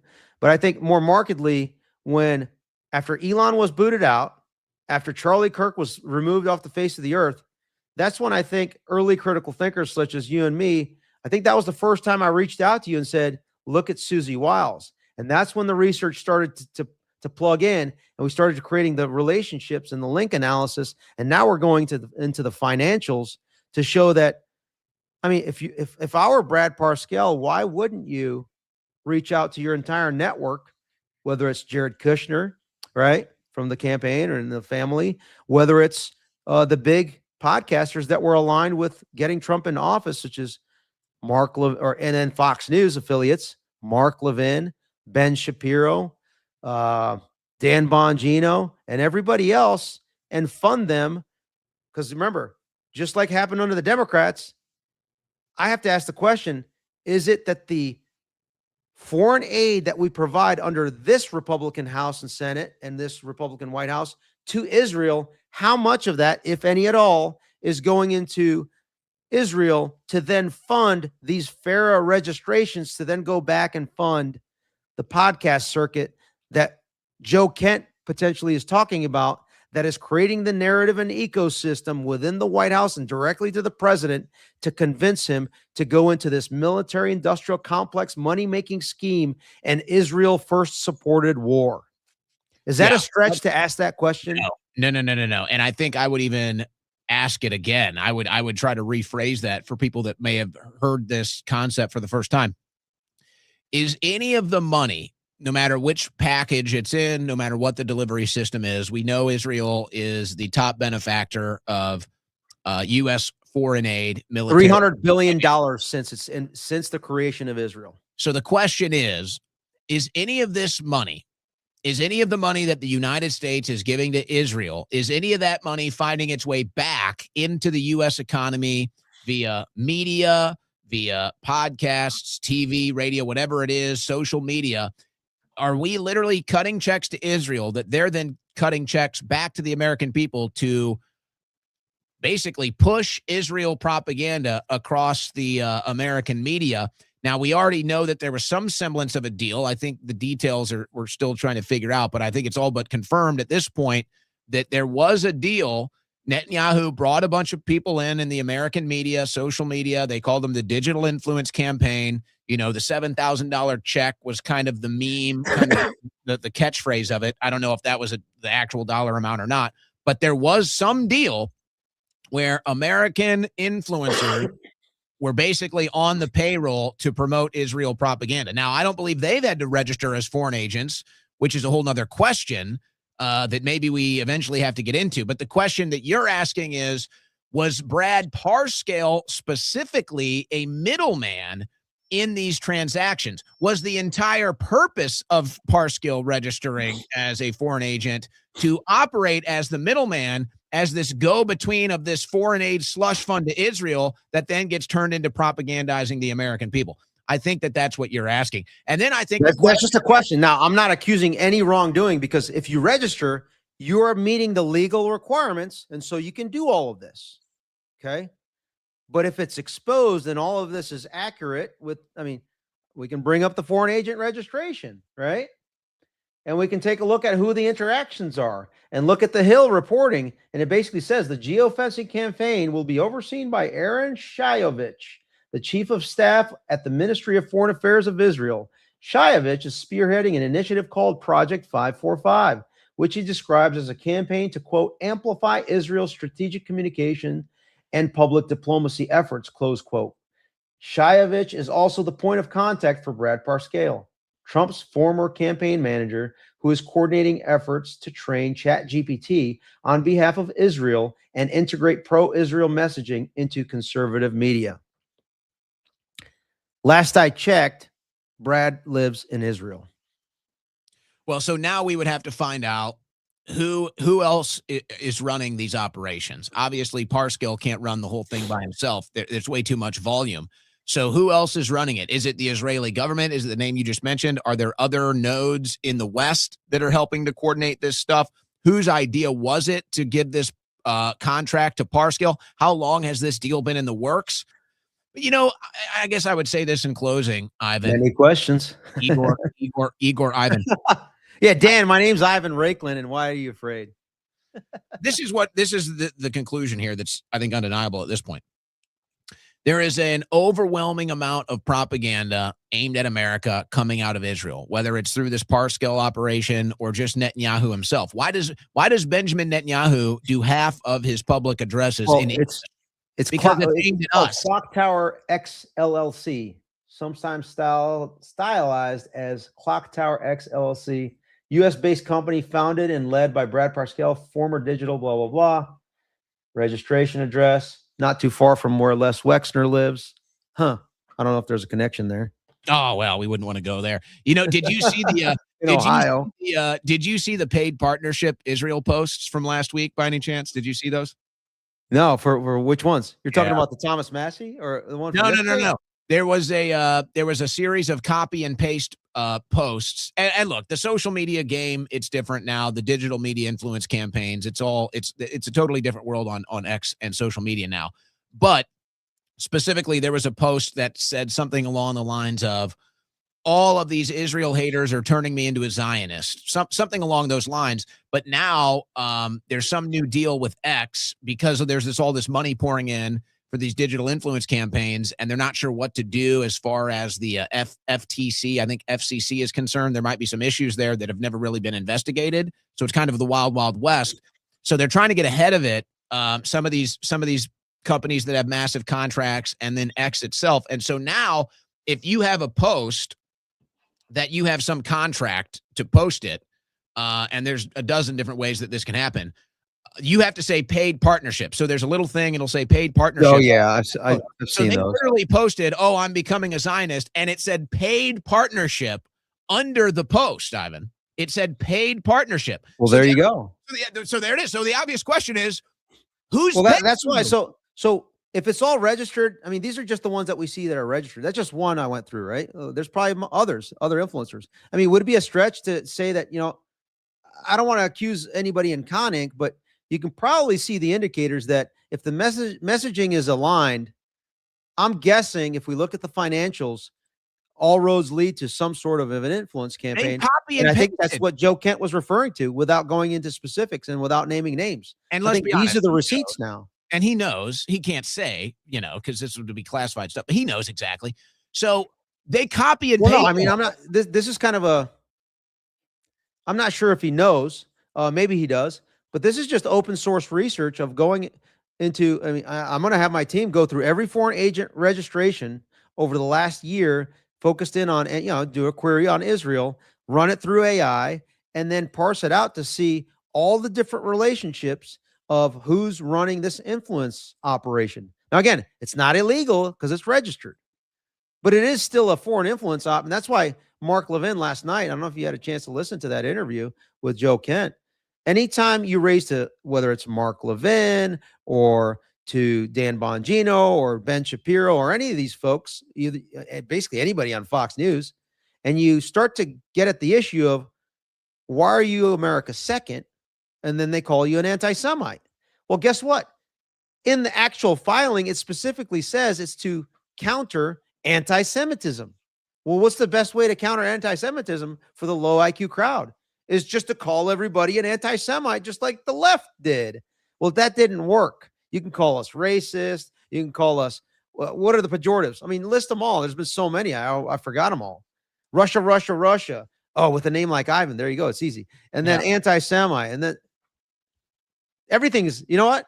Your beard is anti-Semitic, bro. Well, he didn't Your even armpit realize, is anti-Semitic. he didn't even realize that the real, if you want to insult, if you want to do the anti-Russian rhetoric, Ivan is, that's what you call him. You call him the Ivans. Like, yeah, at least he could have taken the Adam Schiff option and called, did the Russia hoax that I'm all behind it. Instead, he calls you Igor. Like, and then if he would have said that, I would say, well, you're welcome. I must have been successful because I got Trump elected, huh? Wink. All right, Ivan, where can people, Ivan Igor, we're going to call you this now. You got a new name. Where can people follow you? I'm on X as long as Elon still, plays ball with First Amendment. So far, he's looking okay. Not fantastic, but okay. It's okay.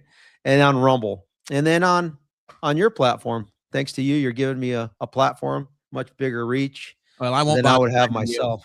I'm not going to Bongino you. You won't block me yet. No, I don't. I mean, you're doing the right thing and you're confident in your stance and you can articulate your thoughts.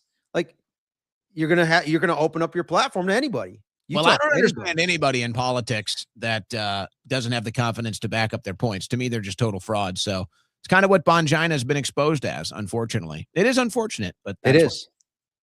And that basically, when you look at the last thing I'll say real quick, when you match the background, confidence, and capability and expertise of a Joe Kent, and you compare it to J.D. Vance, Susie Wiles, Trump himself, Dan Bongino, Kash Patel, Marco Rubio, Pete Hegseth, he's got more deployed time in his pinky finger than all of them combined, specifically as it applies to this region. So you might want to have him in the room and listen to him, Donald. Yes, well, the gatekeepers would never allow that. And of course, that's what it's all about. No, he married his new wife 4.5 years after his previous one. I can't even count how many wives I've had, but Joe Kent, he's had 2. I know that, and I'm going to insult him for that. I've had, how many wives? I don't know. All right, Ivan. All right, so Don, we welcome you back into our movement and to be our president that we can actually respect again. We'll see. We'll see if he takes the offer, Ivan. Yeah, appreciate it. Ivan Rakelin out. I don't know how many wives I've had. I've lost count. I cheated on more than most men will ever have. But Joe Kent's bad for getting remarried 4 years after his wife died serving our country. I'm the good guy. I'm Trump. All right. I wanted to get Ivan on to recount what went down with that Bongino confrontation. I want to go now to the Trump clips. So let's kind of hit a brief reset and we'll close out the second hour.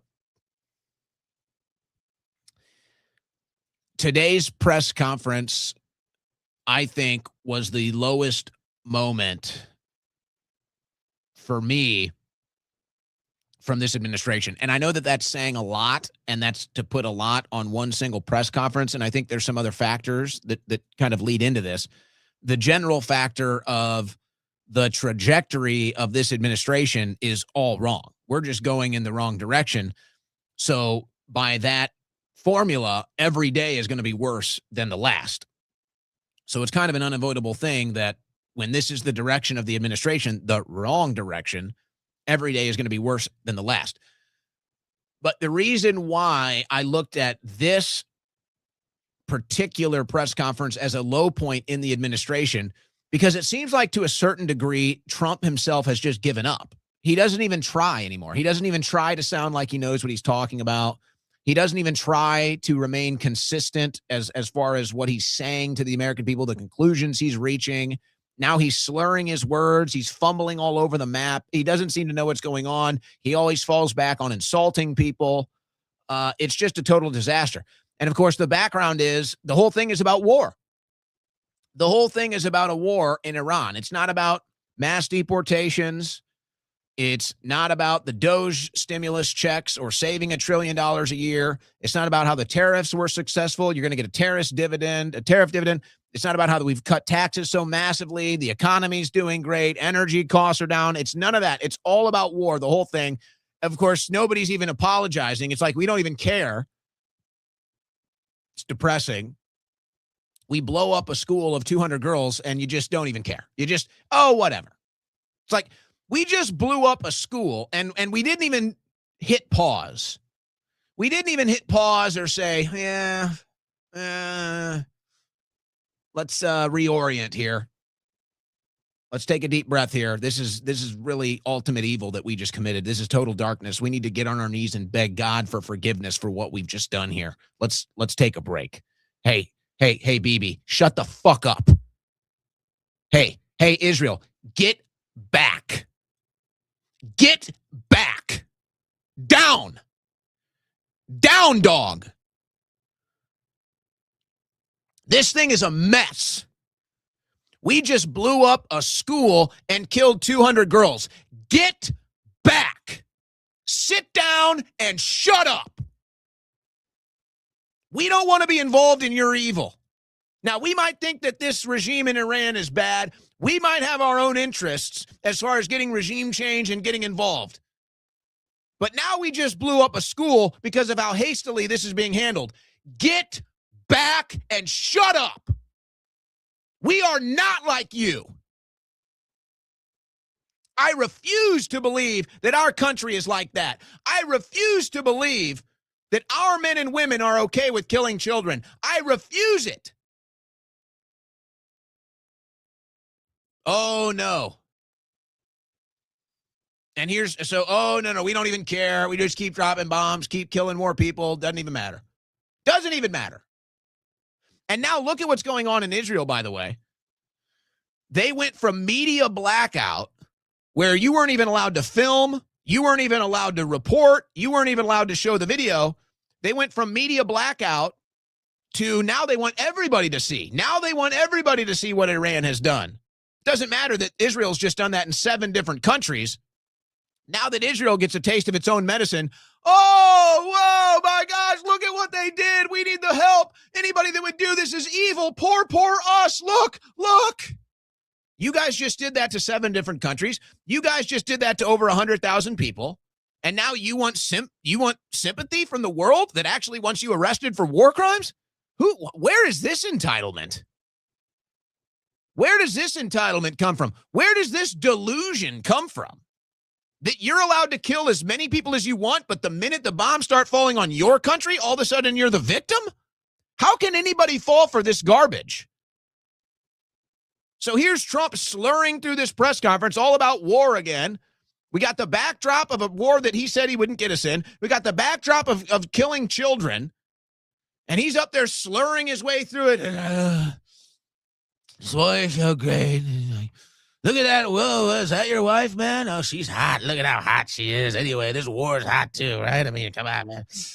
We took a little detour in the Middle East. I don't know. We're going to get some oil, right? I don't know. Oil prices, what's going on? They're up a little bit. They'll be great, though. We're going to do great. They've never seen anything like it, they say. We blew them up. We're going to drop more bombs. We got so many bombs, I think, We're going to take them out. I think we killed some of them, right? Did we kill some of them? I don't know. We were talking to some of them, and then we killed them, and then we were talking to some other ones. I think we killed them, too. I really don't even know, quite frankly. Is that your wife over there? She looks young. What is she, 22? Looking good. Very nice. You want to come up here? No? Okay. Pete, you want to come up? Pete loves war, he told me. Pete, he told me how much he loves war. He said, I want more war, Donald. Come on, Pete. Come tell everyone how much you love war. We just love it, don't we? It's going to be great. They said we'd never seen anything like it. No, we've actually, we've stopped all the wars. They call me the peace president. It's really great. You know, it's really great to be the man bringing peace to the world. Peace to the world. This is what I said as running for president. We've only bombed. Yeah, we blew them up, though. You know, that's what you do. You bomb them all, and you say it's peace. Okay, it's what we're doing here. And I don't know. We might need some more money. I think it costs something. I really don't know. Did you see me yesterday, by the way? I was signing guitars. Did you see that? I have a guitar. You can buy a Trump guitar.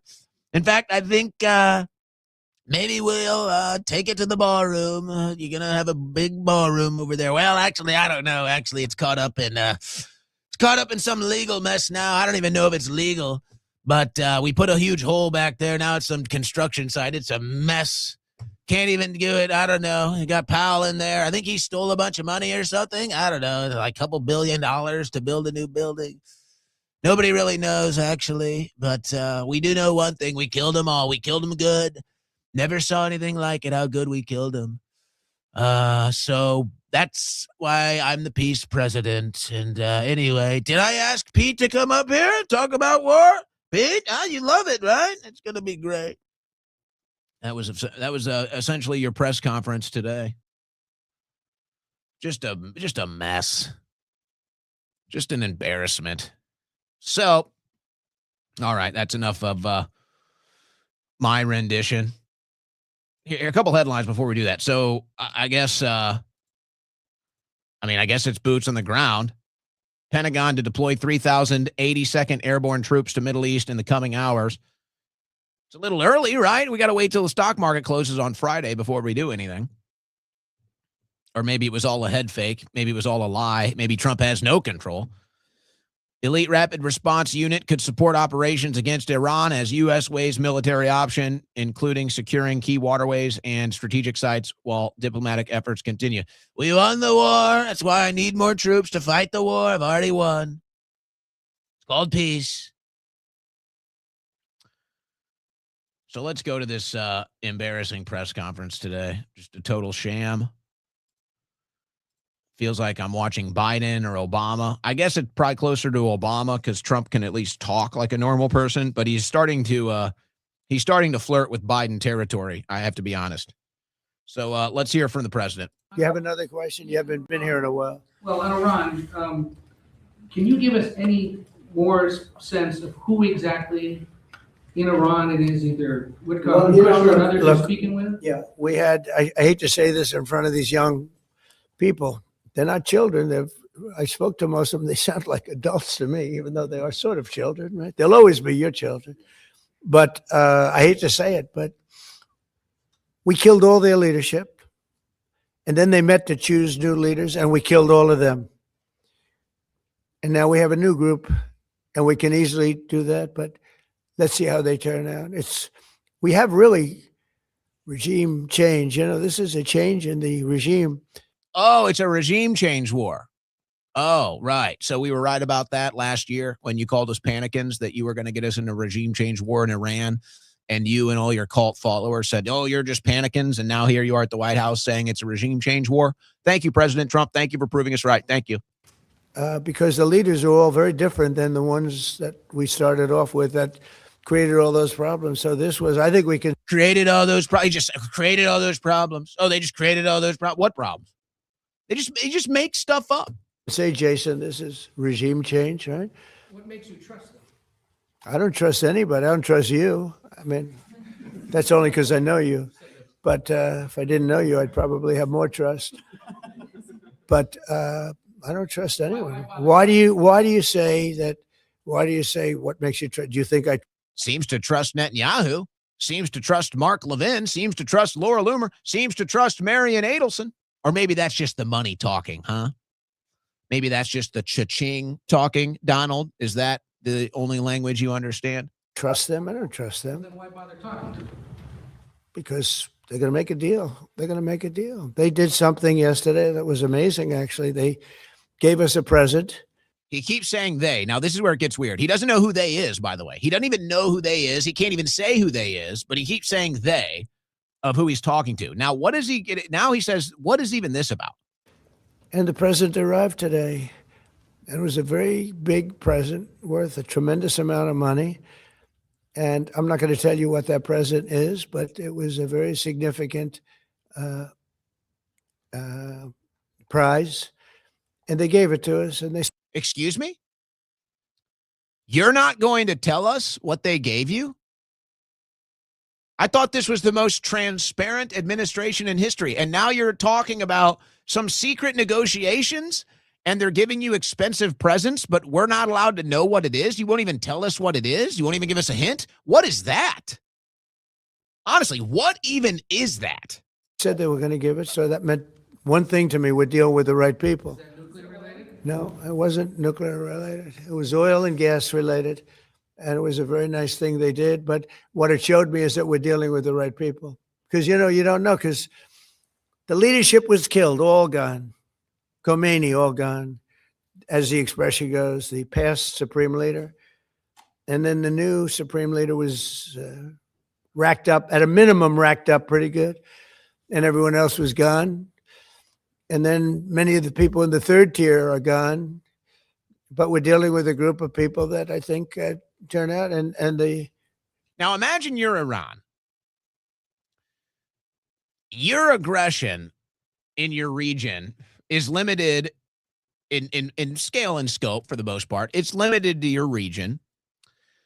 And your aggression, as far as your region is concerned, pales in comparison to Israel's aggression, which is 100. Israel's aggression is 100%. Iran's aggression pales in scale and scope and is mostly reactionary to the aggression from Israel. And here we are talking about how we've eliminated 3 tiers of Iran's power. And who could even sit here and explain why? Who could even sit here and explain why we had to kill all of these people? Who could even sit here and rationalize in a composed, consumable way why they all had to die? Now, the only things you're going to get are, well, they killed American troops. Okay, well, we can't deny that, but I think you have to ask the fair follow-up question, where were those troops killed? Where were they? Were they in our part of the world or were they in their part of the world? And why were they there? Are these not fair questions to ask?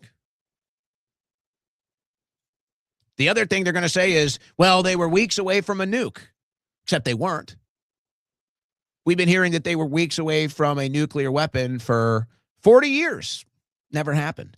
We were told that Iran wants to nuke the world and nuke Israel and nuke its neighbors and nuke Europe and nuke America for 40 years. Never happened. Didn't happen once.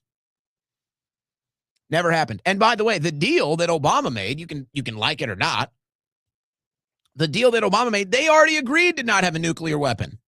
Iran is already on record agreeing not to have a nuclear weapon. Now, again, you don't have to trust them. You can think they're liars. You don't have to trust Obama, whatever. That was already the deal. That was already the deal that they made. So here you are. You're Iran. You're the new boogeyman. You're the new bad guy. You're the new target that Israel is going to point the American military at for regime change. You've never developed a nuke. You've never had a nuke. You've never dropped bombs on all of these countries like Israel has done, like America has done. And now you're told you're the bad guy. You've just had 3 tiers of leadership killed. You had a school blown up. You've had thousands of citizens blown up. You had the Mossad run a failed ground revolution. So what do you do now if you're Iran? Do you think the Iranian people are now going to be more aggressive towards America and Israel? Or do you think the Iranian people are going to say, oh, thank you so much for killing our innocent school children? Thank you so much for bombing our cities into oblivion. Thank you so much for telling us we're not allowed to have the same weapons that you guys have aimed at us right now. How do you think the Iranians are going to take this? Do you really think this is going to bring peace? Do you really think this is about peace? Do you really think this is about some rogue, corrupt, evil Iran regime? These are all lies. This is the big revelation, and this is why Trump is such a betrayer. The big revelation is that we, the American people, do not have any say in our foreign policy. And if you really want to go further, and this is the harsh reality, the Israeli lobby has purchased our government and our military to do their bidding. Did you hear me? Your government doesn't work for you. Your military doesn't work for you. This is the big revelation. And that's why we're in Iran. And that's why the messaging is inconsistent.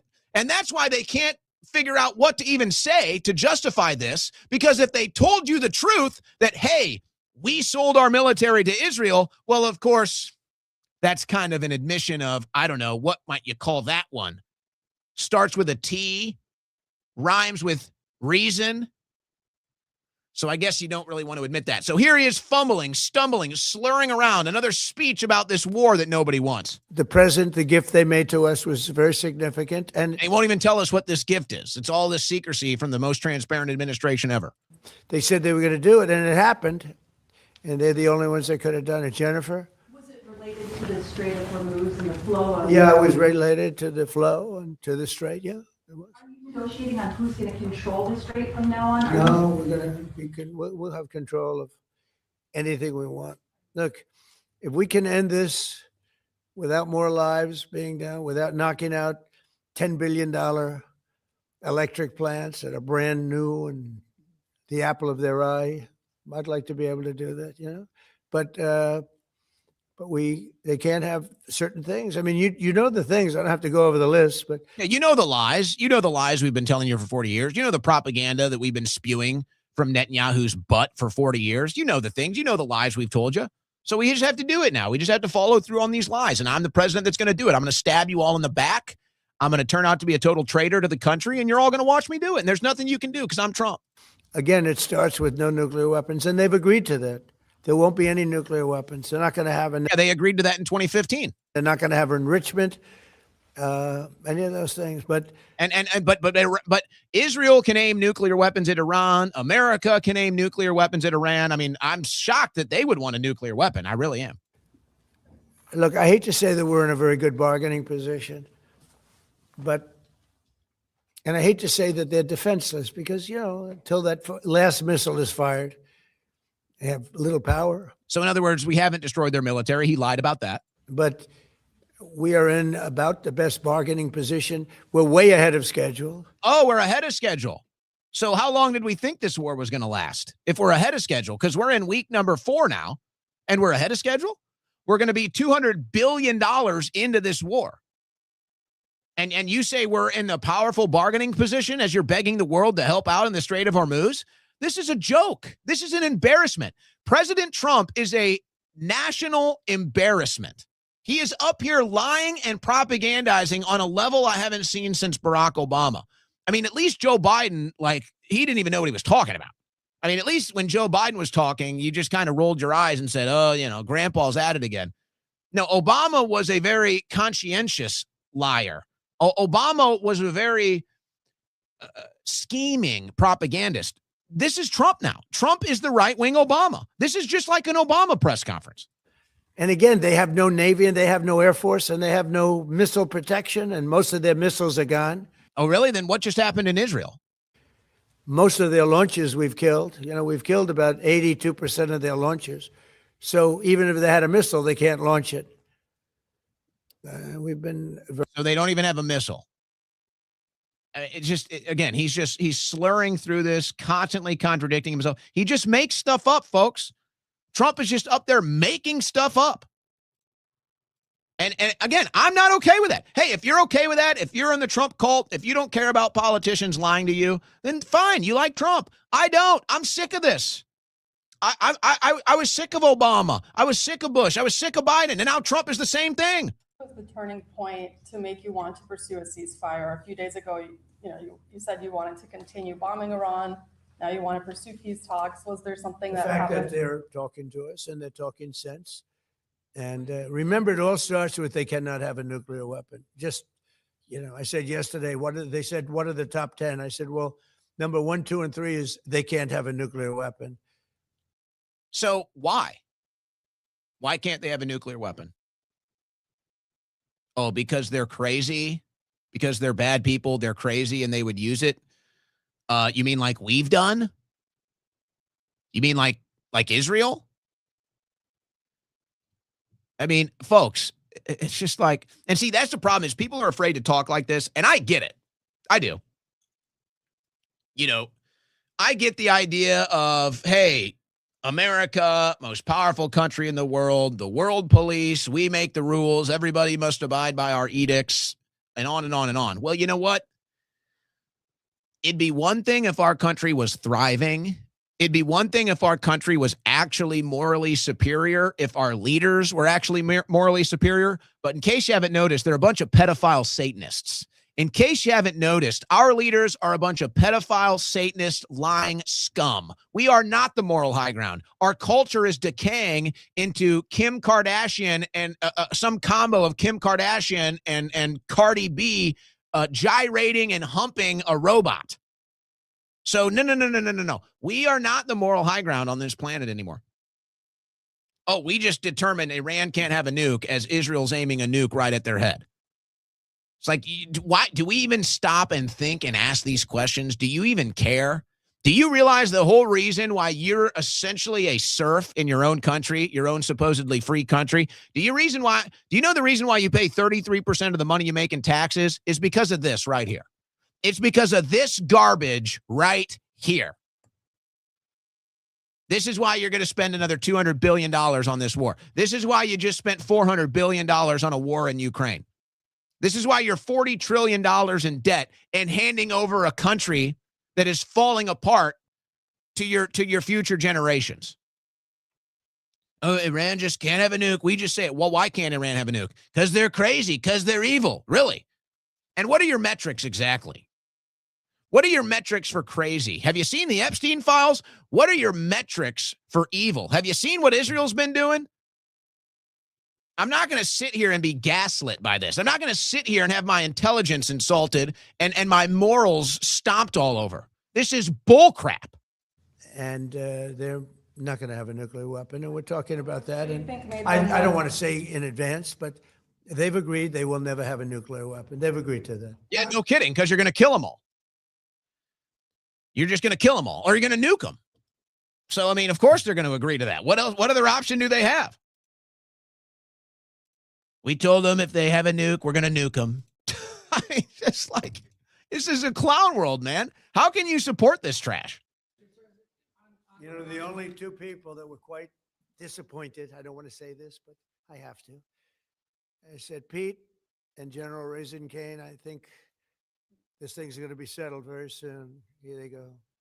Oh, that's too bad. Pete didn't want it to be settled. It's these guys are doing a great job. That's a good attitude, though, Tom, right? No. What the hell is that? That's sick. That's disgusting. And you probably just made it up, too. General Raisin Kane. Like, shut up. You're so cringe. Trump claims that Pete Hegseth and General Kane were upset that there was going to be less war.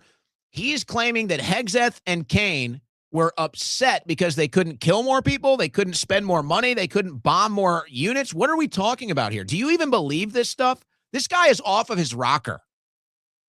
Folks, I'm telling you. If the Democrats, you watch, don't doubt me on this. If the Democrats win the House and or the Senate, you know they're going to impeach Trump. I'm telling you, the majority of people in this country will beg for Trump to be removed from office. They will beg. They will beg.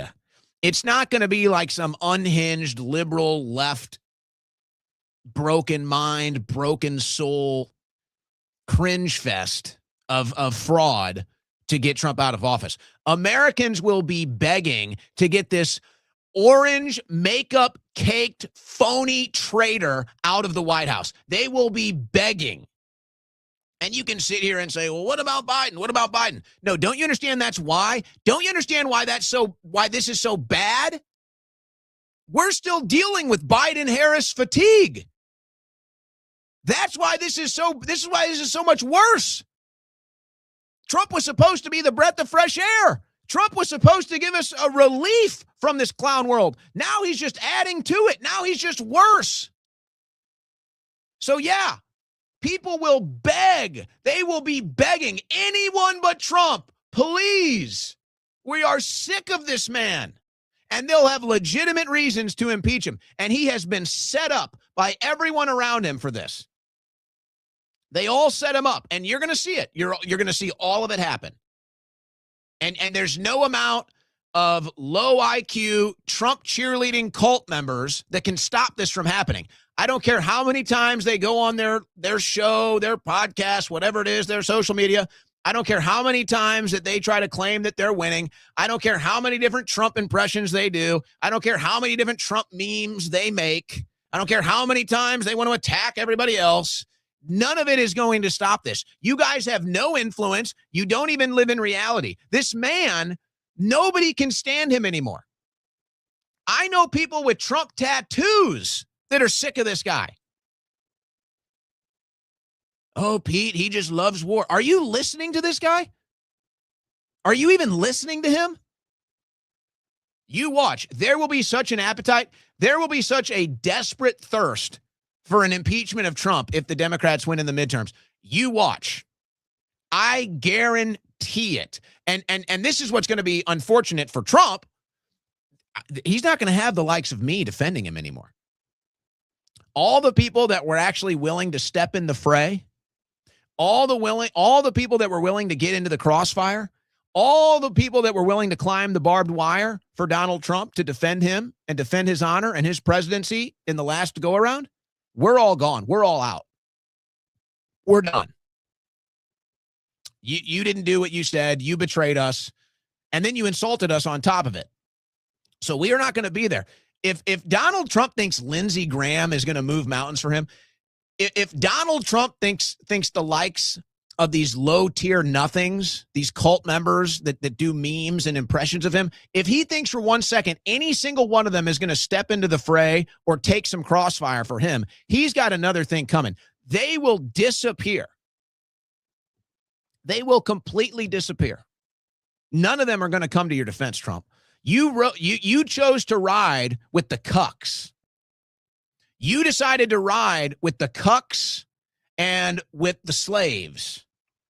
The strong Americans, the American patriots, the winter warriors, you insulted us.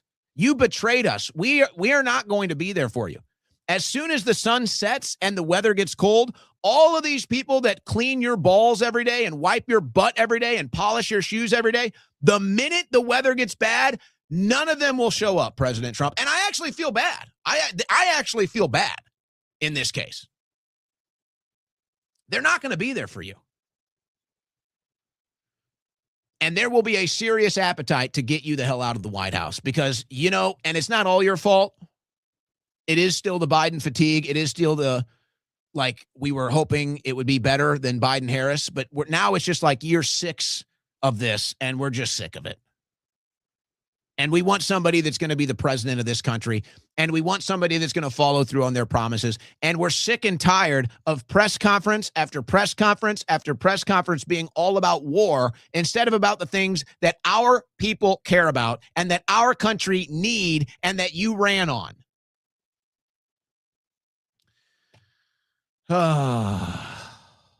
But that's okay, guys, because at least Alan Dershowitz is running MAGA now.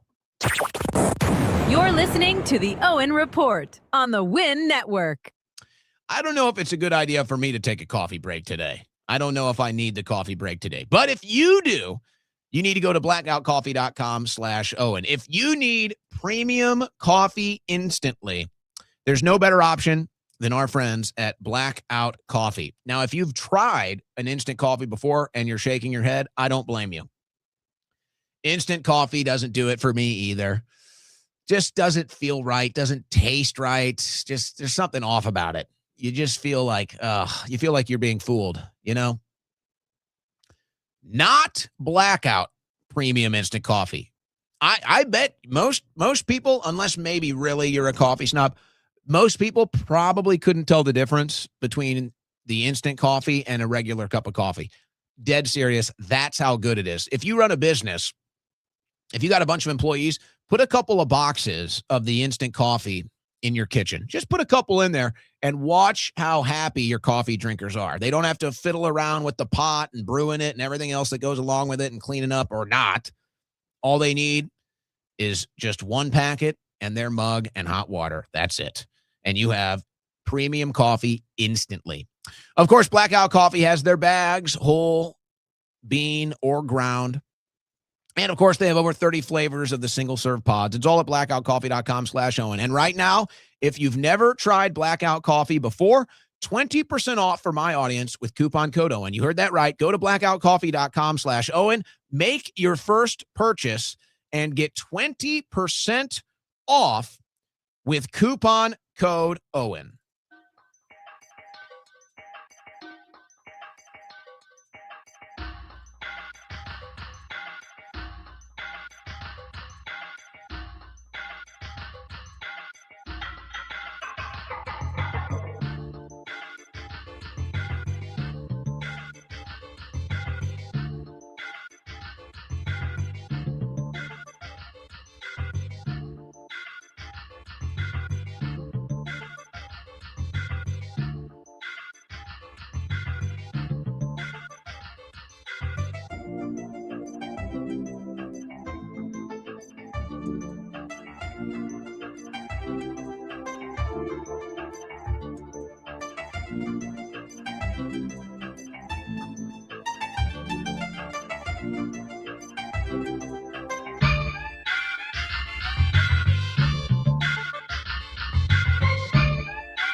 You have found your political compass, the Owen Report with Owen Schroyer.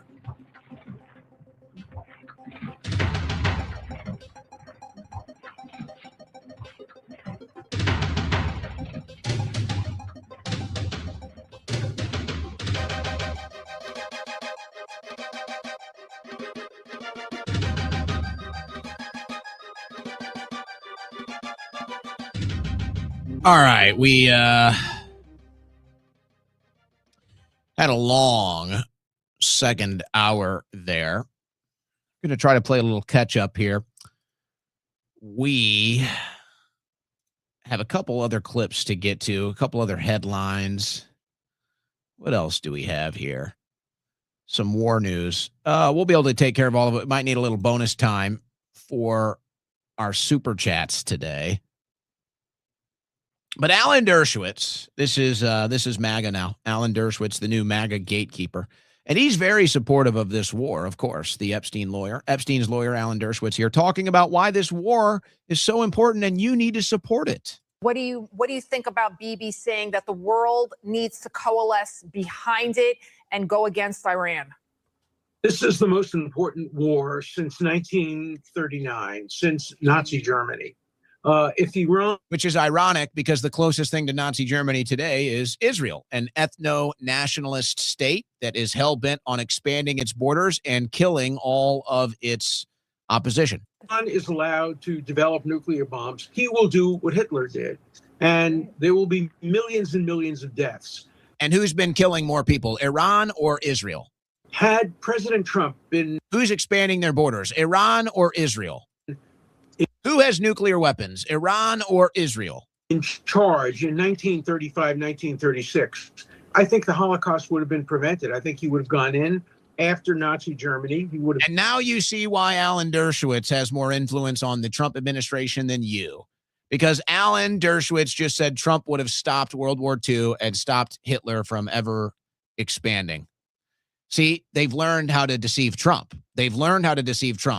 They suck up to him, they praise him, and that's how they ingratiate him and win him over. It's all a fraud. These people don't like Trump. They're lying. Dershowitz knows exactly what he's doing. He's worshiping Trump in order to deceive Trump. Destroyed it the way he is destroying Nazi Iran, and the Holocaust would have been prevented. We're preventing another Holocaust, a nuclear Holocaust, that Iran would clearly inflict not only on Israel, but on Europe. We now know that his rockets can reach Europe, and ultimately on the United States. So this is the most important war we have fought since the Second World War, and every decent person ought to join it. And the Democrats ought to join it in the United States, but they're not, because they're putting partisanship before national security. And you should listen to Epstein's lawyer. You know,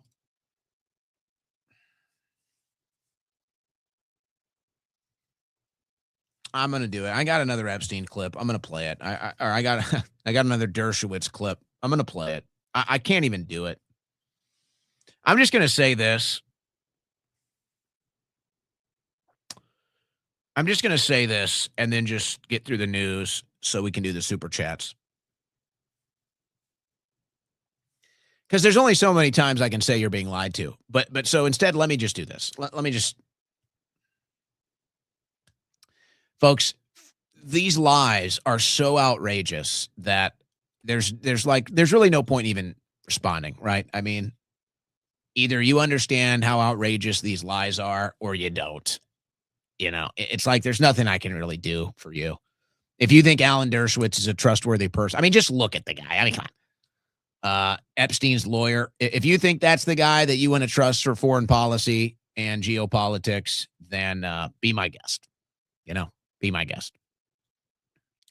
But here's what I'm going to tell you. You have to understand. You have to understand human psychology, truly. You do. And you have to understand the human psychology of somebody that's willing to lie to your face like that. To somebody who's willing to lie to your face and gaslight you to that degree, that is extremism. That's what you need to understand. That is extremism. These are the most radical extremists that you're dealing with today. I don't care what you think about Iran and the mullahs. I don't care. They're not the ones lying to you. They're not the ones stealing your money. They're not the ones destroying your country. They're not. They're not. That's your own government. That's your own media. Okay? What Alan Dershowitz is an extremist. Now, the big act, the big deception is that they point over there and they tell you that's the extremist. This time it's Iran. Last time it's Syria. Last time it's Iraq. Last time it's Afghanistan. Last time it's Libya. Last time it's Jordan. Last time it's Lebanon. Last time it's the Palestinians. This is their big game. This is their big deception. They point the finger and they say, that's the extremist. That's the bad guy. No, you are the extremist. You have to understand this. You have to. Anybody that's willing to go out in front of whatever outlet they have, whatever media they have, whatever platform they have, they know they're reaching potentially thousands or millions of people. Anybody who is willing to go in front of potentially millions of people and lie like that and gaslight like that is a dangerous extremist. A dangerous extremist. And this is what you need to understand. They will stop at nothing.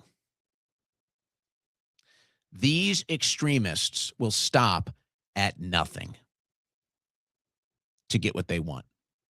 Lying to you, it's like nothing. That's light work. They will kill you. They will imprison you. They will censor you. They will destroy your life. And they will drop bombs all over the planet if they have to, including here. And so this is my biggest fear. And God help us. My biggest fear is we're about to get hit. That's my biggest fear.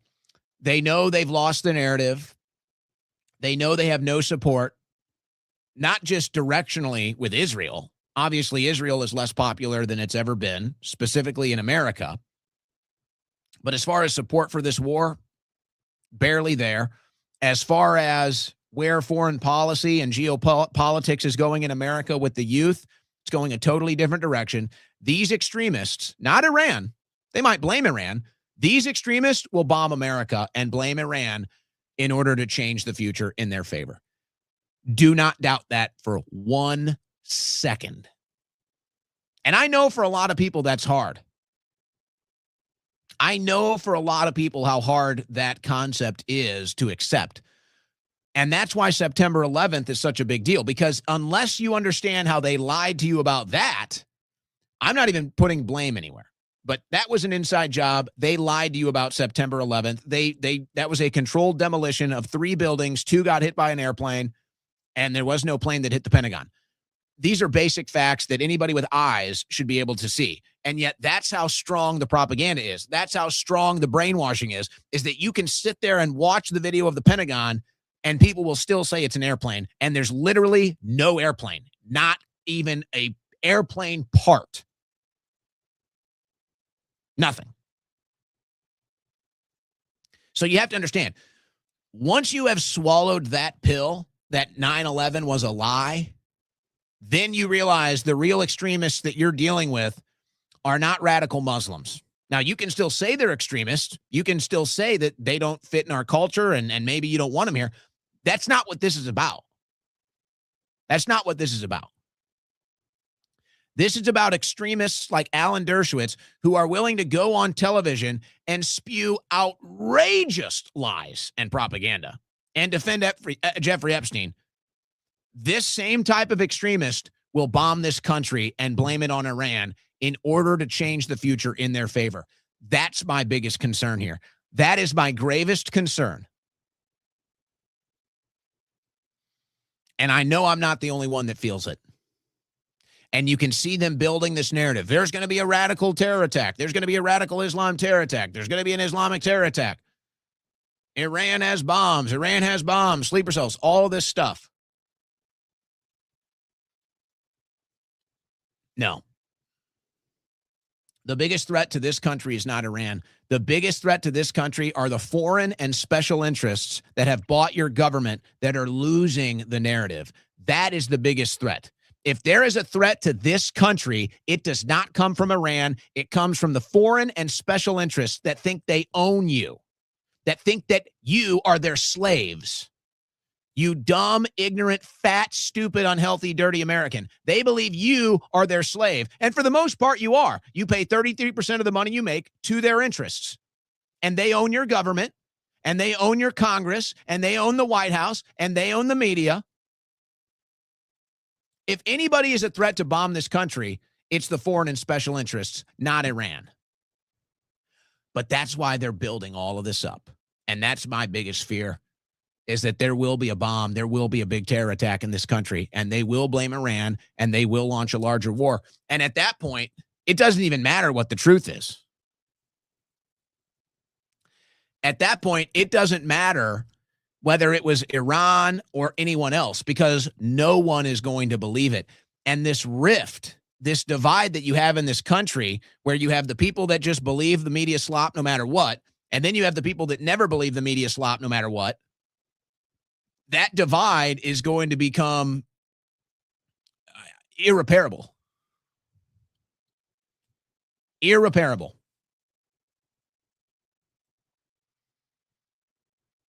But that's my big fear. And you can see the desperation from these psychotic freaks. And you can see the results. A neutral observer. Who do you think is more willing and able to bomb a foreign country, Israel or Iran? Well, look at the evidence right in front of your face. But see, this is why they put you in a chokehold. And this is why Alan Dershowitz, this is the next clip I go to. This is how they put you in a chokehold. Because if you dare have a conversation or you dare criticize Israel, you're an anti-Semite. Therefore, you have no rights. Therefore, you must lose your First Amendment. You must lose your Second Amendment. You must go to prison. You must be censored. You must lose your bank account, because anti-Semitism is the biggest crime you could commit. Why? Because if you know who controls you, find out who you can't criticize. We're seeing an attempted coup within the Republican Party by neo-Nazi fascists, led by Kemp, who is a clear neo-Nazi fascist. And then also by Joe Kent is a neo-Nazi fascist. I'm so sick of these people, man. A coup inside the Republican Party? You guys literally destroyed our movement. You literally destroyed MAGA. You ran a coup on MAGA. We are MAGA. We owned MAGA. We fought for MAGA. We fought to get this administration in. We suffered. We bled. We died. We got censored. We did prison time. All of it. All of it to get this administration in. Not you, you dirty rat. Not you, Epstein lawyer. And now you say, oh, it's a coup. You guys ran the coup. You did. You guys are the traitors. You guys are the ones that ran the coup on MAGA. By Tucker Carlson, by Fuentes, by Owens. We're seeing an attempt by these neo-Nazis to take over the Republican Party. Fortunately, good Republicans, headed by President Trump, are stopping it. And President Trump said, these people are not MAGA. These people are not my people. But they're trying to take over the Republican Party. And Kent blames Jews for everything. Just pure lies from Dershowitz. I hope Joe Kent sues Alan Dershowitz. This is what is about to be crazy. This is what is about to be insane about the midterms. You've got the left, okay? We know who the left is. We know what's going on with the left. So you've got the left. And then you've got the right, which is really not even on the right anymore. You've got this fractions of right-wing politics, but the MAGA divide. So here's what's going to happen at the midterms. And I've got another story. I called it first, but obviously the Democrats are going to run on the anti-Israel platform. Now, as far as, right-wing politics are concerned, it whatever. Do you even trust the Democrats? They're owned by AIPAC too. That's not the point. Here's what's going to happen. The midterms are going to come up. The MAGA divide is going to be bigger than ever. Let's say the right-wing disposition of Trump is going to be worse than ever. His approval rating at this rate is going to be about 30 by the time we get to the midterms. At this rate, you'll have half of MAGA, half of Trump supporters are going to be so off the Trump train, they're going to be anti-Trump. But then you're going to have the Republicans, and they're going to be saying, oh, well, what do you want? You want the Democrats to win? And so we're going to be looking over here at the Democrats running on the anti-Israel platform. And then you're going to be sitting over here looking at the Republicans who demand you support Israel above all else. And what do you think? What decision do you think these centrists, these disenfranchised Republicans, what decision do you think they're going to make ultimately? Do you think they're going to look at the Republican Party that says, hey, vote with us, we're not Democrats, and you say, yeah, but I don't really like the foreign policy. I don't really like that foreign countries' interests are being put ahead of our interest. I can't vote for that. Why would I vote for a foreign country's interest over my own?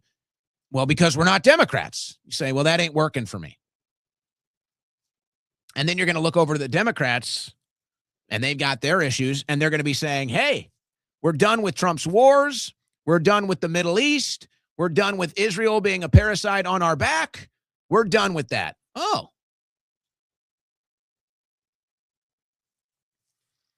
And you're going to look back to the right, and you're going to say, hey, what do you guys think about that? Say, well, that's anti-Semitic. You can't do that. You have to support Israel. That's your purpose as an American. You have to support Israel. That's your purpose as a Christian. You have to support Israel. That's your purpose as a human.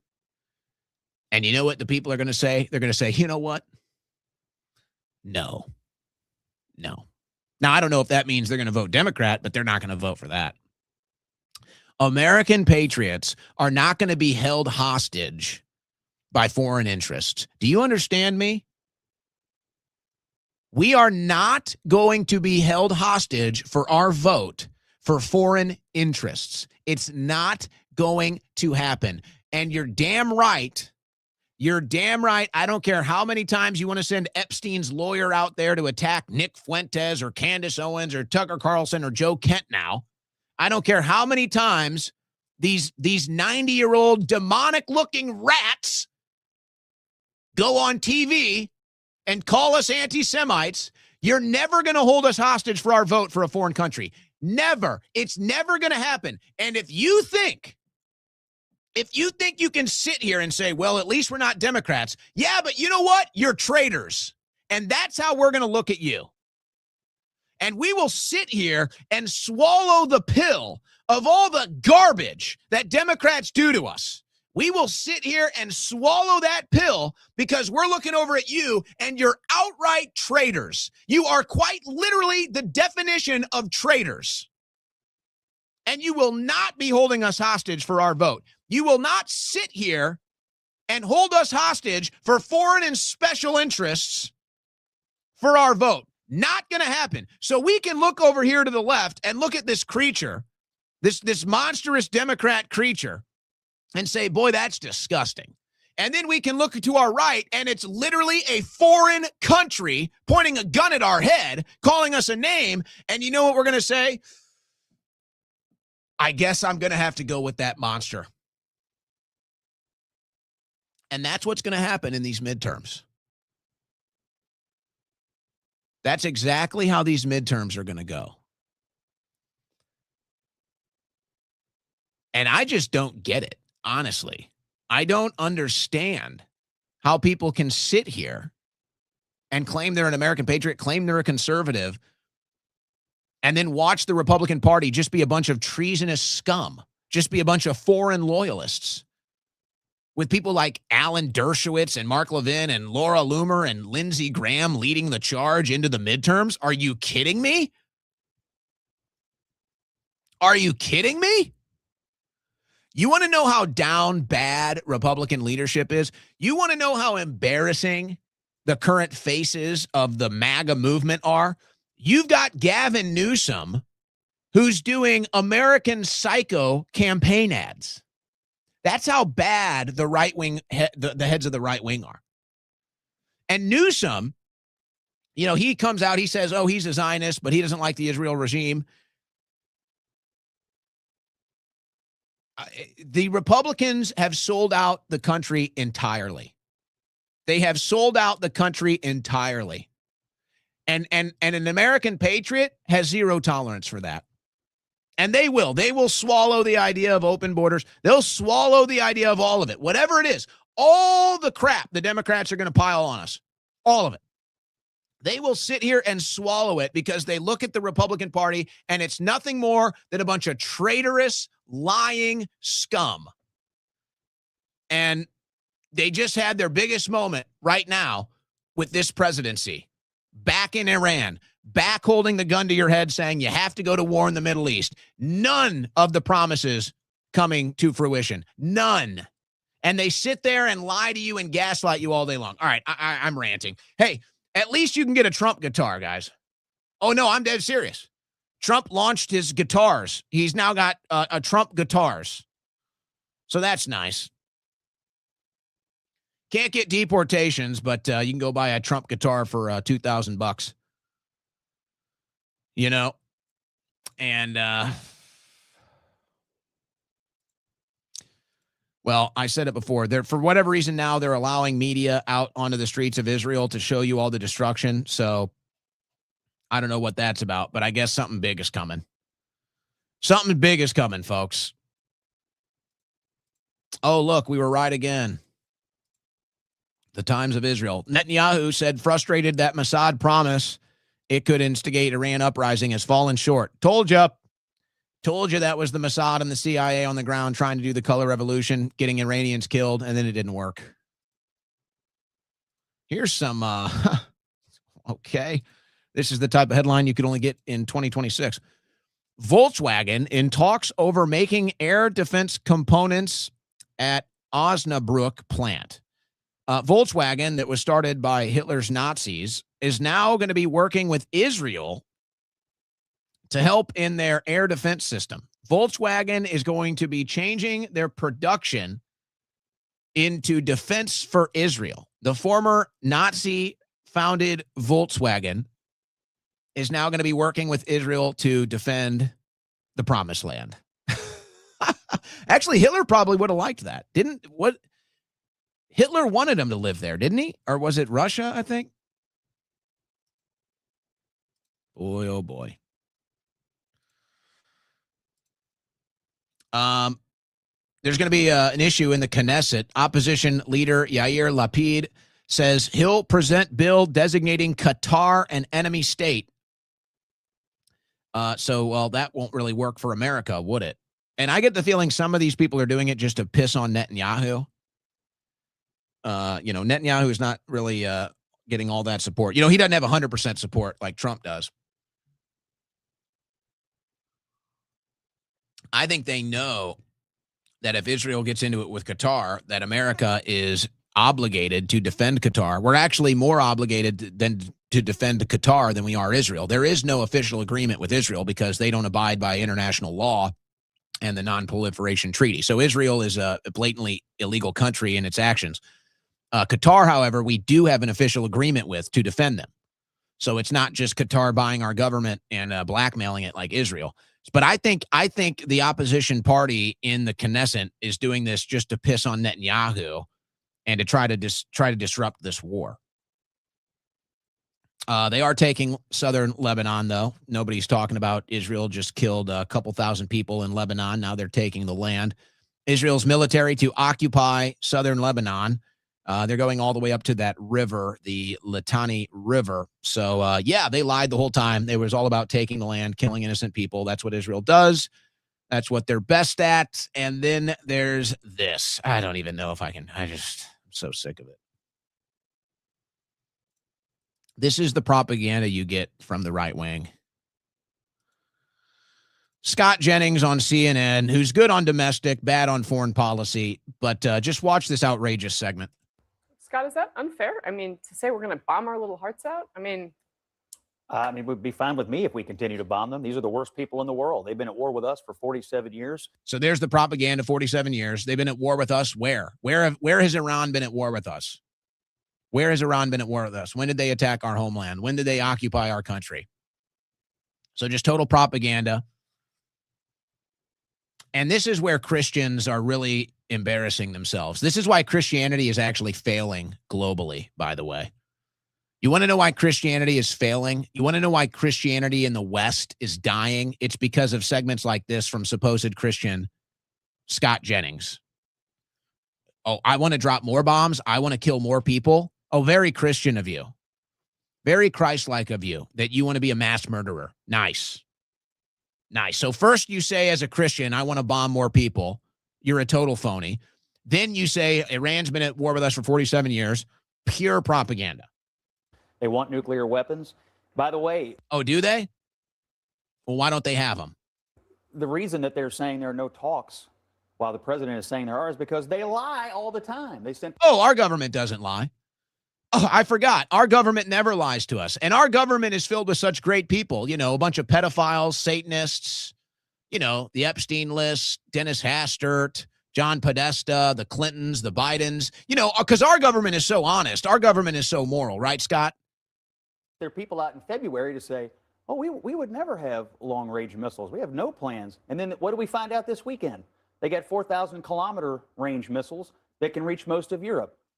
Oh, you mean just like every other country on earth? I can't do it. I can't do it with these liars.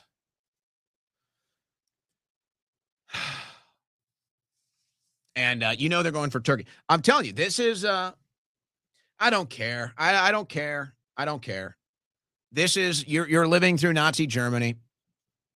Israel is the equivalent of the Nazis. They're an ethno-nationalist state hell-bent on expansion and killing everyone in their way. And just like Hitler, eventually they will lose.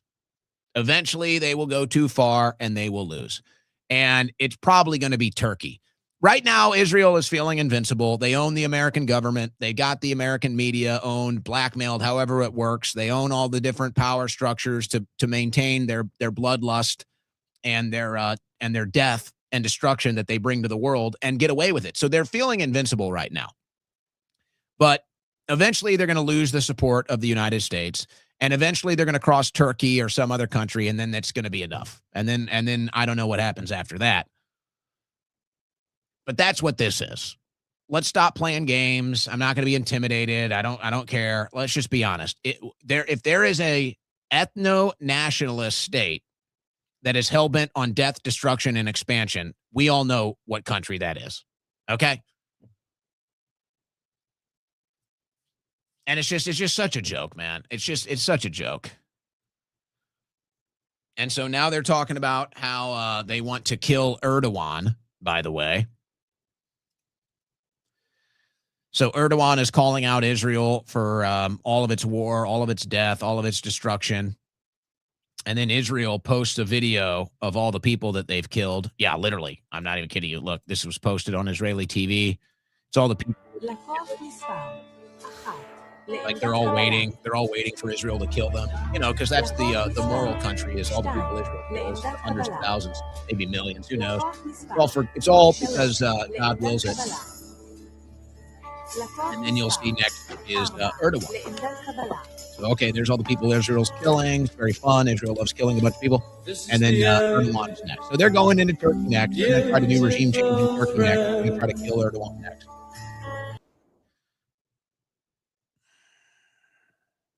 I just can't believe it, man. I just can't believe we're tied to this evil. I can't believe we're tied to this evil, and I can't believe that people can't even see it. I can't believe that Americans can't even see what's being done to them. And I know that it's changing rapidly, but we're still dealing with it. And by the way, Cuba is obviously suffering. You know, a bunch of people are dying in Cuba. Babies that are in special care where they don't have power in the hospitals. Babies are dying. So that's nice. That's what this regime is doing. So you support that? It's amazing what MAGA has become. We just bombed a school of children. MAGA says nothing. We're killing babies in Cuba. MAGA says nothing. We stole a bunch of oil from Venezuela to give it to Israel. MAGA says nothing. We're starting another regime change war in Iran. MAGA celebrates. What a shame. What a shame this administration turned into. What a shame MAGA and what it turned into. And I just, like I said, folks, I just pray we have a country left after this administration. I could see Trump just completely destroying the country, honestly.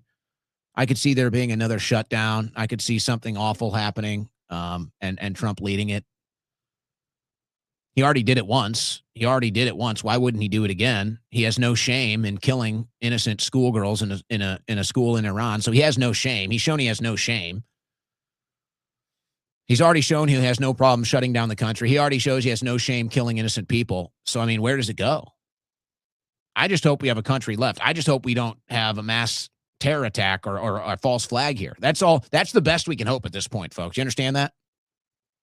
You understand the best thing we can hope for with this administration is that we don't have a mass casualty attack, that we actually have a country left when this is all said and done. Like, that's the best thing, is that Trump leaves office and we still have a country. That is the best hope for this administration, is that Trump leaves office, we still have a country, and we didn't have a mass casualty event on our homeland. That is the best case scenario for Trump. Forget about everything else. You're not getting deep state arrests. You're not getting mass deportations. You're not getting anything. Nothing is for you. This entire administration is built and purposed for serving Israel and serving the special interests that benefit from the military-industrial complex. That is it. You are nothing. You, the average American, mean nothing to this administration. You mean nothing to the political leaders. And yes, they would have no problem shutting the country down. They have no problem bombing the country. There is no amount of evil that they will not do, in case you haven't noticed. None. They have no limits. They blew up a school of children, folks. Do you understand what I'm saying to you? They're gone. They are gone. They're not with us. They're not with God. They're not with creation. They're with Satan now. They're with death now. That's who they are with. They aren't with us. You say, gee, I don't recognize what's going on. That's because you're not siding with death. That's because you're not on Team Satan. They're gone. They're not with us. You saw it in Bongino's face. He's gone. And maybe he left because he didn't want to join. You know, maybe he left because he doesn't want to be a part of this. But you see it in his face. He's gone. It's gone. The magic is gone. The soul is gone. The spirit is gone. The morals are gone. It's just death and destruction. So MAGA has now signed the contract with Satan. MAGA has now signed the contract with the Epstein world, and that's who runs the show. And that's why they hate you. And that's why they hate Joe Kent. This is getting interesting. Joe Kent says he would testify in trial of Charlie Kirk's alleged assassin. Well, yeah, I mean, he exposed a cover-up in the investigation. And so they're on the Charlie Kirk show freaking out about this, by the way. They're on the Charlie Kirk show. So they're wearing Charlie like a skin suit to promote the foreign interest agenda. And now they're upset, and which is amazing. You'd think, I mean, look, okay, all conspiracy theory aside, all the different infighting, all the different stuff surrounding this, you would think if you were friends with Charlie or appreciated Charlie or worked with Charlie, whatever, any of these occasions, you would think you'd want to know for sure who the killer was. You would think you would be more than open-minded to investigating every nook and cranny, turning over every stone, looking everywhere to find out exactly what happened that led to Charlie Kirk being shot. And instead, they're on the show. They want the cover-up. They don't want to know the truth. Some people are so obsessed with these same conspiracies that they concoct for every other thing that ever happens. And so they have to shove it into this one too, because they care more about their conspiracy theories than about the person who murdered my friend facing justice. I am fed up with it. Yeah, and you should be. This for wanting an investigation. You're fed up with people that want an investigation into your friend's death. That's weird. This is, I mean, this is a tough job for us today, to be honest, because you're hosting a dead man show and you're not interested in finding out the truth about his death. Is that tough for you? This is really personal. I have been. It doesn't seem like it, honestly. It seems like everybody in the Turning Point community surrounding Charlie, you guys seem very impersonal about it, actually. You seem very transactional about it. You don't really seem to be emotionally affected at all. Open to everything. I think, candidly, I don't get enough credit for even the fact that I shared these group chats in the first place. We shared a lot of information about trans, about Charlie, how Charlie was more concerned about than any other community about the trans coming after him. You want to know the truth? We saw the text about Israel. You're going to pretend like we didn't see the text about Israel? I mean, give me a break. That's actually the truth. I heard over the course of the last 2 years of Charlie's life, probably about 50 references of how he knew that trans Tifa was going to come after him. And he was worried about that. That's the truth. Never mentioned one time about the Jews. Okay? Never once.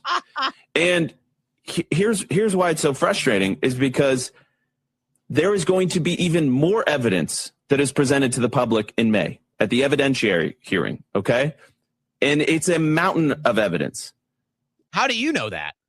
How do you know that, but you can't share it with us? That's weird. Some of which has been made public, some of which has not been made public yet. And the prosecution is going to lay out its case against Tyler Robinson. And I'm told it's a whopper. I'm told they've got this guy dead to rights. And meanwhile, you have government officials that are now saying on the record to journalists they are willing to testify on behalf of the defense to get Tyler Robinson off the hook for something that he did. But you don't know that. What happened to innocent till proven guilty? It's amazing how all of these people will abandon the core principles of this country as soon as it serves their interest. And yeah, but Joe Kent didn't lie, did he? Joe Kent didn't lie. He said that there were data points that needed to be investigated when it came to foreign involvement, and the FBI shut him down. So yeah, I would say that's a pretty interesting point of reference if you're defending a client in a courtroom. I would say you probably want that testimony. And so Joe Kent will have to go up there and tell the truth. And I guess that scares you guys. Now tell me, if this case is so open and shut, if this evidence against Tyler Robinson is so overwhelming, then what are you concerned about? Why are you so afraid? If they've got him dead to rights and they've got all the evidence to convince a jury and convince the American people, then what are you upset about? Why does Joe Kent scare you so much? Why does Candace Owens scare you so much? If this case is open shut and they're going to see it, what are you so bothered? What are you so bothered about? Your guys' behavior is suspicious. That's just what it is.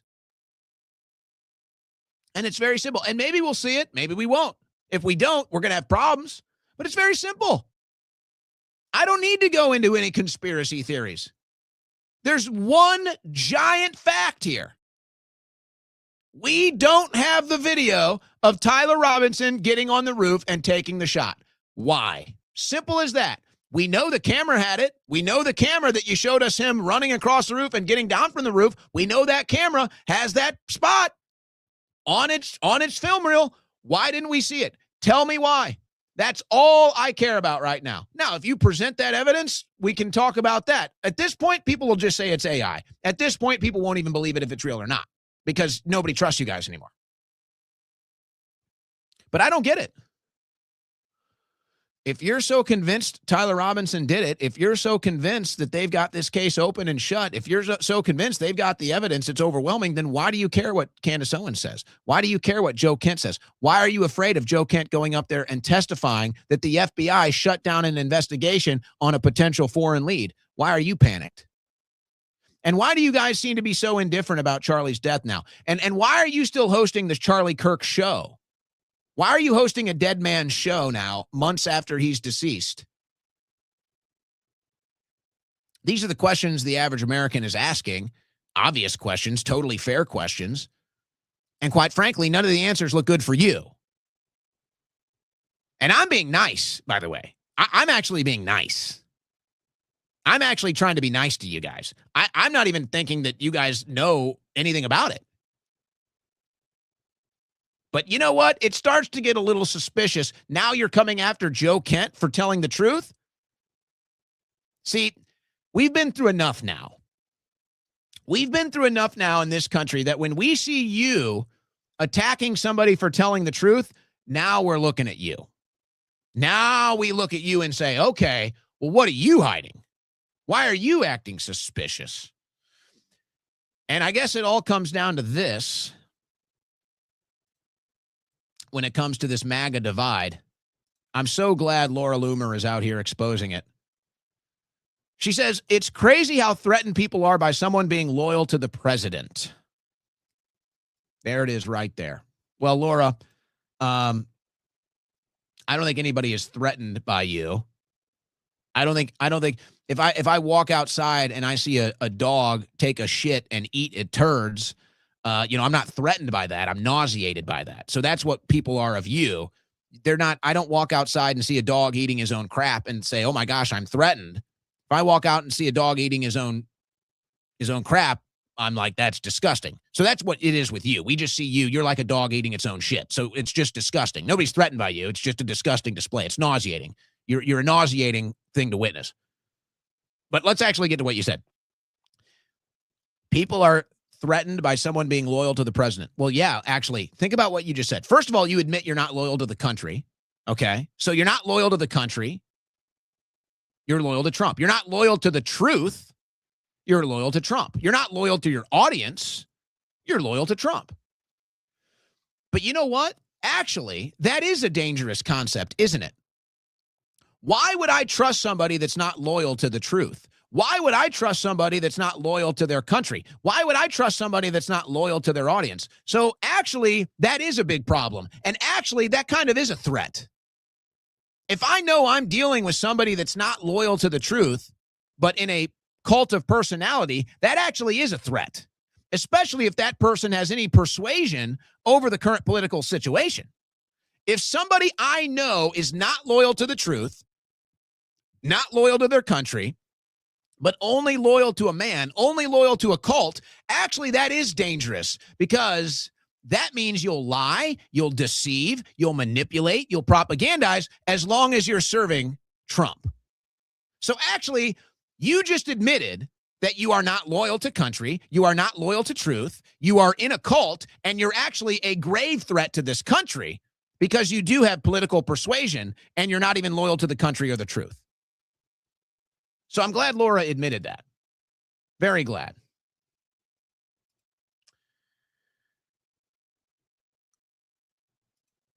Politico today called this one a mile away. 2028 Democrat hopefuls scramble for distance from AIPAC. Democrats eyeing White House bids are distancing themselves from the powerful pro-Israel group amid slumping support for Israel within the party's base. And it goes on to talk about how they're going to start this process in the midterms. Told you. Told you.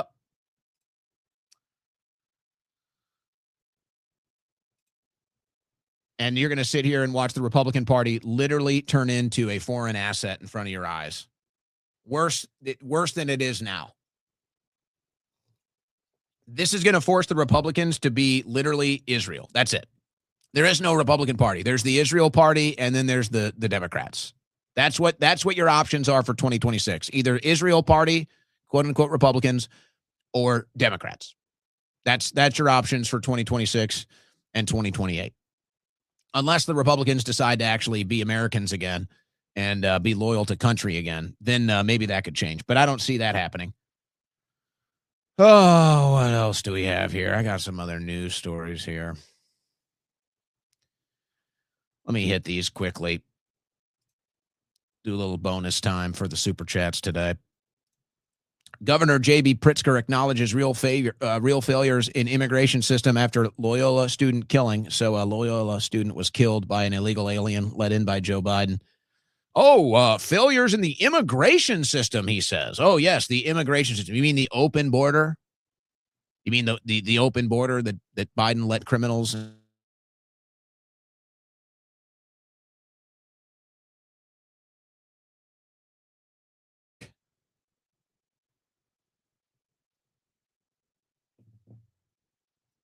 I can't even read this from Pritzker.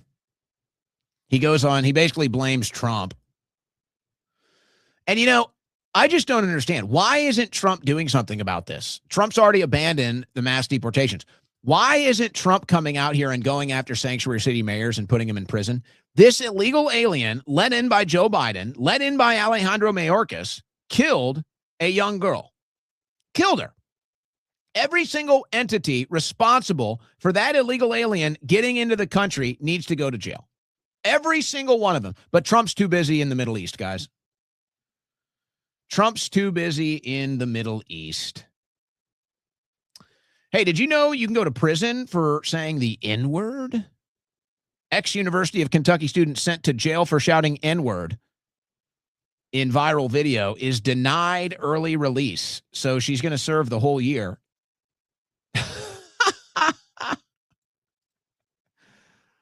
Oh. Bostonian of the Year ordered to pay back $224,000 she stole from her own nonprofit. Oh, yeah, baby. The Bostonian of the Year committing fraud. I'm stunned. How about this one? Little light stuff, guys. Everybody relax. We'll close a little light note today. Squirrels are vaping e-cigarettes after mistaking fruity aromas for food. So if you're out there and you see a squirrel puffing on one of these e-cigarettes, make sure you snap a picture or a video because that is a viral moment. And apparently they're at it all the time here. We got squirrels addicted to vaping. I kind of like it, actually. I got to be honest. I'm kind of vibing with this squirrel. I think we can all relate in this crazy world. Hey, what's the deal with this new Spider-Man stuff? Apparently, this is like the most popular Spider-Man ever. Spider-Man Brand New Day makes history as first movie trailer to ever cross 1 billion views. So, you know me, I'm a movie guy. It's probably biased, but I think as a neutral movie observer, I think it's fair to say that the Spider-Man with Tobey Maguire was the best Spider-Man. By the third one, it kind of got off the rails. The first one was great. The second one was all right. But to me, that's the best by far, right? I mean, Tobey Maguire as Spider-Man, Kirsten Dunst, Mary Jane. That's the top brand for Spider-Man, for my money. I think that's probably mutually agreed. I watched the other ones. I forget the other guy's name. And then Tom Holland, he's in this one. And it's like, how is this Spider-Man? I watched those movies. They're not that great. They're barely even good. Pure slop. So the new pure slop Spider-Man is the most popular Spider-Man yet. I don't get it. I need a smoke. Anybody know a squirrel? You're listening to the Owen Report on the Win Network.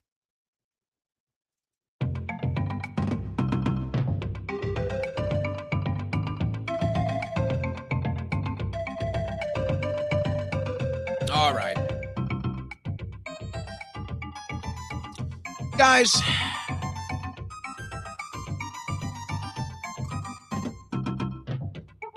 All right, we're going to go to the super chats. I am curious. I'm self-aware here. I'm self-aware, and I get the feedback. I don't mean to come off as negative. That's not the intention here, and I don't want to be a negative factor in your life. Certainly, that's not what the aim here is. But I don't know. I don't know what else I can do, guys. I do political play-by-play. I cover the news. I give it context, and I tell the truth. So I don't know. I do think about this. I think about this because I love life. I'm a very happy person. I enjoy life. I'm not a black pillar. I'm not a doomer. I do honest political coverage, and right now, honestly, it's pretty bad. But I don't want to be a negative impact. So, maybe we'll take some time to think about this. Maybe we do need to change tactic. But I don't know. Some people say they like it. I'm looking at the chat. You guys say you like it. It's not even haters. No. I'm not even talking about the haters. I'm talking about friends and family. Sometimes they get concerned about me. I'm like, no, I'm fine. Relax. It's just, I'm just doing political talk here. But I don't want to be a negative factor. So I don't know. But before we get to the super chats, sometimes maybe a random day off helps. We are going to be off tomorrow. I'm speaking on a panel to start off CPAC. Now, I'm not sure if this is actually going to be live or not. So I don't know if it is live. We will share it on my X account. If it's not live, as soon as it goes live, I'll obviously get that out. I don't know all the details, but it's a panel, and my best understanding is it's going to be younger generational conservatives that have left the Trump train versus older Republicans that are still on the Trump train. And I think it's kind of a 3v3 type of a panel. So you'll have the younger generations arguing why we don't still support Trump, and then you'll have the older conservatives arguing why they do, or however else that may weave in and out of this different issues happening right now. So I will be doing that tomorrow. Don't worry, though. We're only going to miss tomorrow. We'll be right back here Thursday. So I'm not really planning on doing the whole CPAC thing. Just FYI, I agreed to do this panel because I was invited by a friend of mine. And I think it's a good panel. So I'm not going to do the whole CPAC thing. I'm going to go there. I'm going to do the panel, and that's pretty much going to be it. Going to get in and out, but we'll be back Thursday. So we will be off tomorrow. I'll be active on X. I'll share some other stuff in and out through the day. And if we can air that panel, I will. But that was the announcement. And I'm actually glad we ended up not making it yesterday, because I was kind of thinking about doing the CPAC thing and getting DMT involved. And then I opted out. I just knew I didn't want to do it, And now that I'm my own boss, I can decide what I get to do or don't. I've done the CPAC thing. I've done it many times. I've done the whole thing. I've been kicked out. I've been kicked out twice. So I'm just not really interested. So I'm going to go do what I'm there to do. But we'll be back Thursday. Maybe the day off will be, maybe it'll serve us well. Maybe I just need to start doing clown skits, or like the drunken Trump. That's what he sounds like now. All right, let's go to the super chats, into the bonus time. Tay, my Latina girlfriend's birthday is today. She's now 28. Well, happy birthday, Latina girlfriend.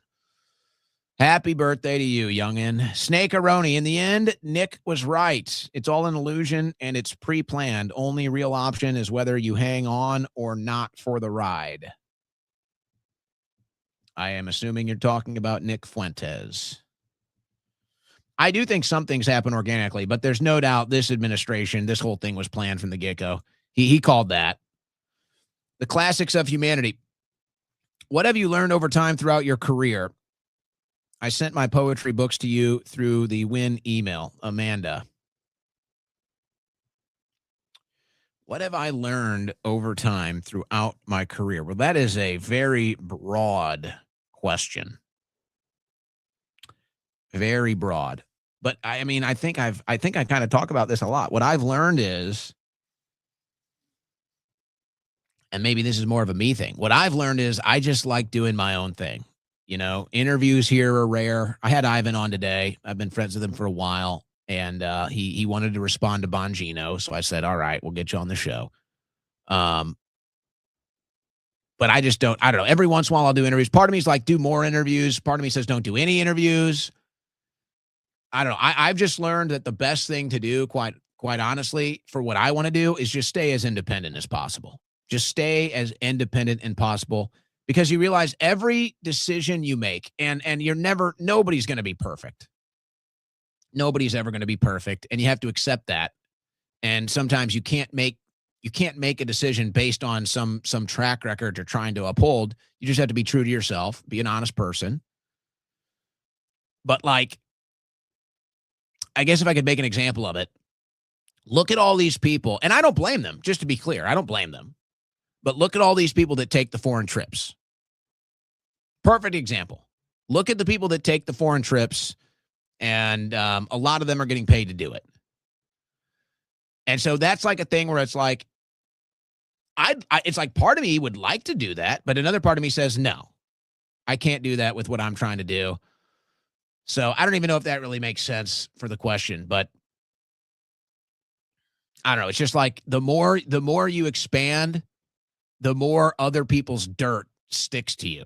It's like the more you go out there, the more you put yourself out there, the more you make yourself available, the more other people try to dirt you.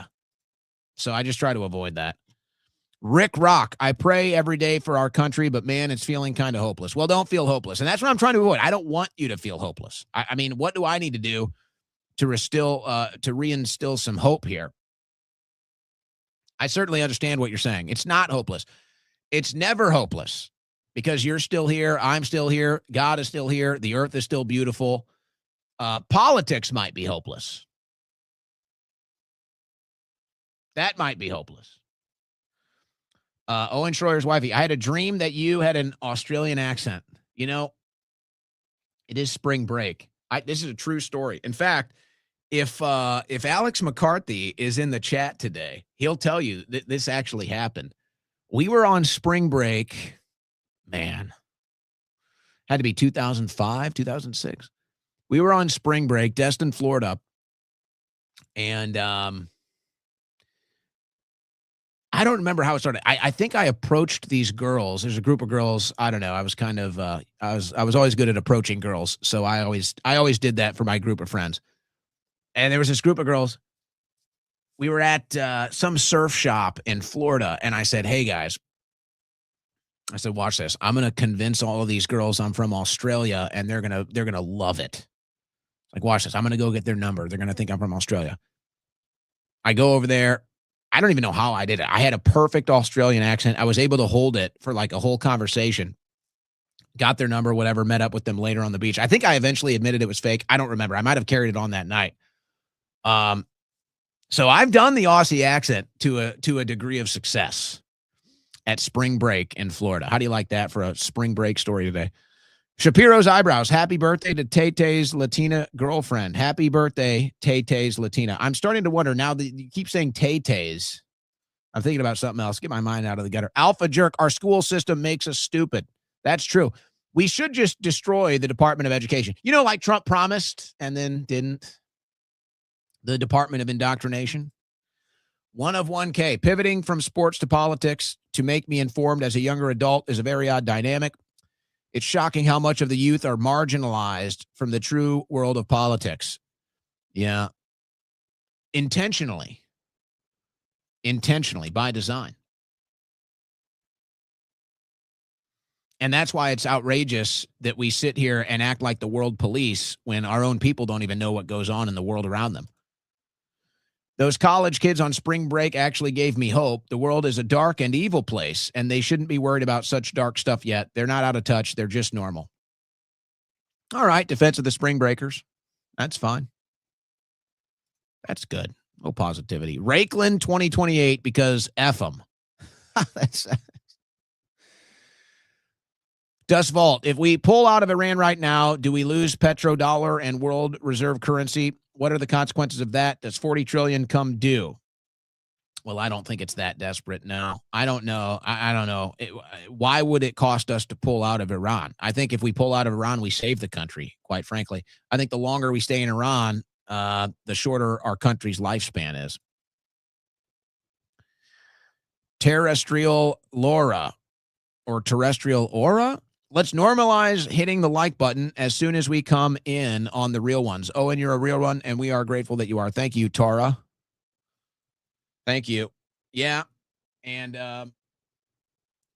in that vein, please go to the YouTube channel, the Owen Report, and give us a follow there. That would be huge for us. We appreciate that. Boiling Point Live. If things go well in the hearing tomorrow, I'll be filing an injunction against Bongino and his team by next week. I can't tell if you're trolling or not.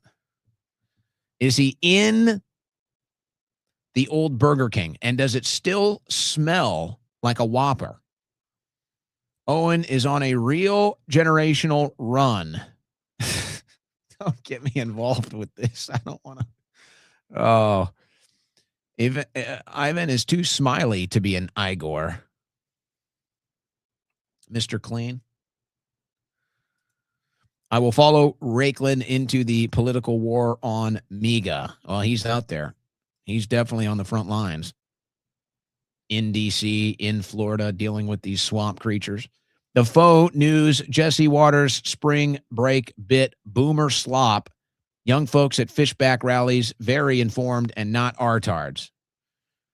Yes, I would imagine you get a politically informed crowd at a fishback rally and not at the beach on spring break. But those guys were just painfully ignorant. I mean, again, I'm not one to throw stones. I'm not acting like I was the most politically informed in college. But I knew the basics. I knew the basics not to embarrass myself if I was getting asked questions. The reason Trump is doing all of this is to get back to voting Democrats, get people back to voting Democrats. They need balance after a lot of people were voting Republican. Spade 2187. Well, I don't know if I believe that was the plan, but it looks like it could be the result. Employ strong for life. We are not like you is dang right.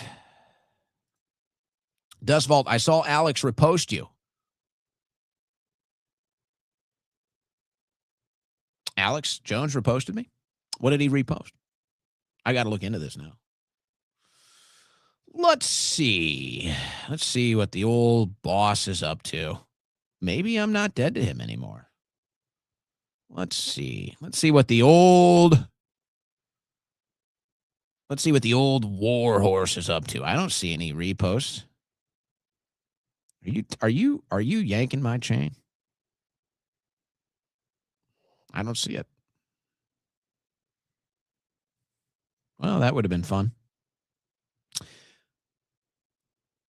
I do every once in a while miss those AJ boosts with his 4.5 million followers. No, I don't see it. I think you're tugging my chain here, bro. Unless you think Rob Dew is me. Are you messing with me? It's not April Fool's yet. You need to calm down. A code pink tie. Trump does sell pink ties. Felar unit. The big revelation is that we have been invaded. It was done strategically, and it doesn't take the presence of their military to make it obvious. Yeah, I wonder how that all shakes out. How's it all going to shake out? I need Alex's number. He'll apologize to you. Reunite at JV Free.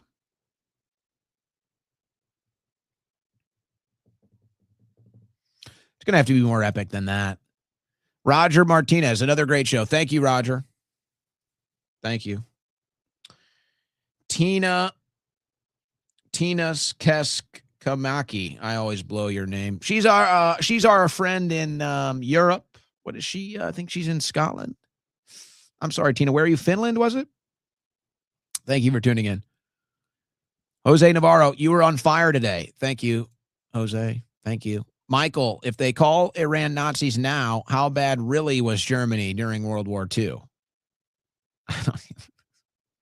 Imagine how the media could sway people back then. Well, exactly.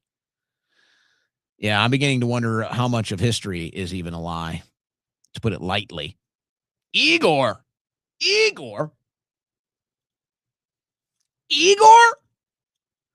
Don't you remember the dancing Iranians? Rim shot. That's funny. Yeah. It's some guy. They assume we are going to vote for them. So why do anything since they already got your vote anyway? Well, that's kind of the mindset that we're trying to break. And we're up against it here in a couple hundred days. Salty Apostle. A lot of MAGA have cognitive dissonance, coping. Oh, for sure. Yeah, there's definitely a lot of denial. Dave Smith just clowned Adam Sauce on Piers so bad. That's Patrick Bet David's guy, right? I forget his name, Soskoski or something. Very pro-Israel guy. Well, Dave Smith is great. Well, the problem is defending Israel is a near impossible thing to do. The only I mean, you're not winning anybody over in defense of Israel. All the neutral people have left Israel's cause. The only people that still support Israel are Israelis and Israeli loyalists. That's it. So yeah, anytime Dave Smith gets into one of these debates with an Israeli loyalist, he wins because their defense is in their position is indefensible at this point. Owen, you're getting enlisted. They just posted an article saying maximum age enlistment is age 42. Well, I identify as a 43-year-old. You know, I was going to say walrus because it's kind of funny, but I don't really look like a walrus. Honestly, I look like a lion. Let's be honest. I'm actually a 43-year-old lion, and therefore I am ineligible. So nice try. Wotan, my gran was made into hand slope in the holly, so now you must go to war for me like a good goy. Tired of being that little country's war golem. That's what you were born for. Don't you get it? Damn Holly. Yeah.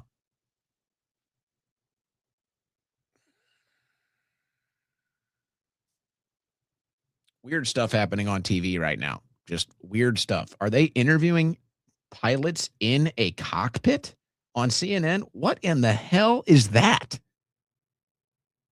What in the propaganda? Jose Montenegro. He's going to prop up the stocks until they come crashing down, and he'll never admit it. Worst president in the history of America. Yeah, I'm starting to wonder if a stock market crash isn't in the works as well. Bitch, I'm the villain. I'm not the villain. I'm the good guy.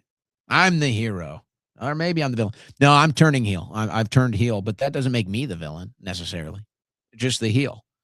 Australia already rationing food and gas. Not just Australia. It's happening in Asia as well. It's happening in some European countries. Cuba. Yeah, it's essentially a world war. I don't think I'm going to heaven. Donald Trump. That's true. It's macabre what these jabronis are doing to Charlie Kirk's legacy. It's very weird. It's all very weird. But did you see the ballroom? I got a big ballroom coming. Ballroom. It's going to be a big ballroom. Nobody's ever seen anything like my ballroom. Either sue Candace or shut up and take the CK skin suit off. Yeah, nobody wants to sue Candace. I haven't seen anybody suing her yet. I've seen Erica Kirk sued some other people, though. Some anonymous X accounts, I believe. We can't coexist with MAGA. We loyal to God, not man. God, country, family. Yeah, MAGA is now Trump, Trump, Trump. What are you loyal to? I'm loyal to Trump, Trump, and Trump. Or I'm loyal to Trump, Trump real, Trump Israel. Can I say Israel and Trump? Can we count that as one? Because that's all I'm loyal to. No, we're loyal to God, country, family. Video junkie. Can't trust a government. They created Lyme disease. No, our government's the good guys now. Don't you know? With all the deep state arrests, we're the good guys. Vote for Zionism or anti-white Marxism. That's basically what's on the ticket. Yeah.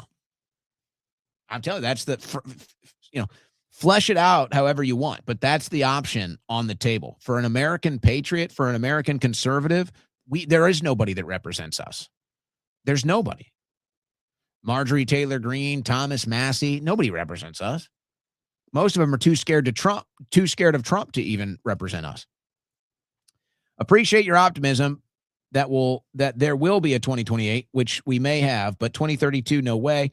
All this war in oil is a perfect scenario for 15-minute cities. AI will be too far along by 2030. No way to stop it. Yeah.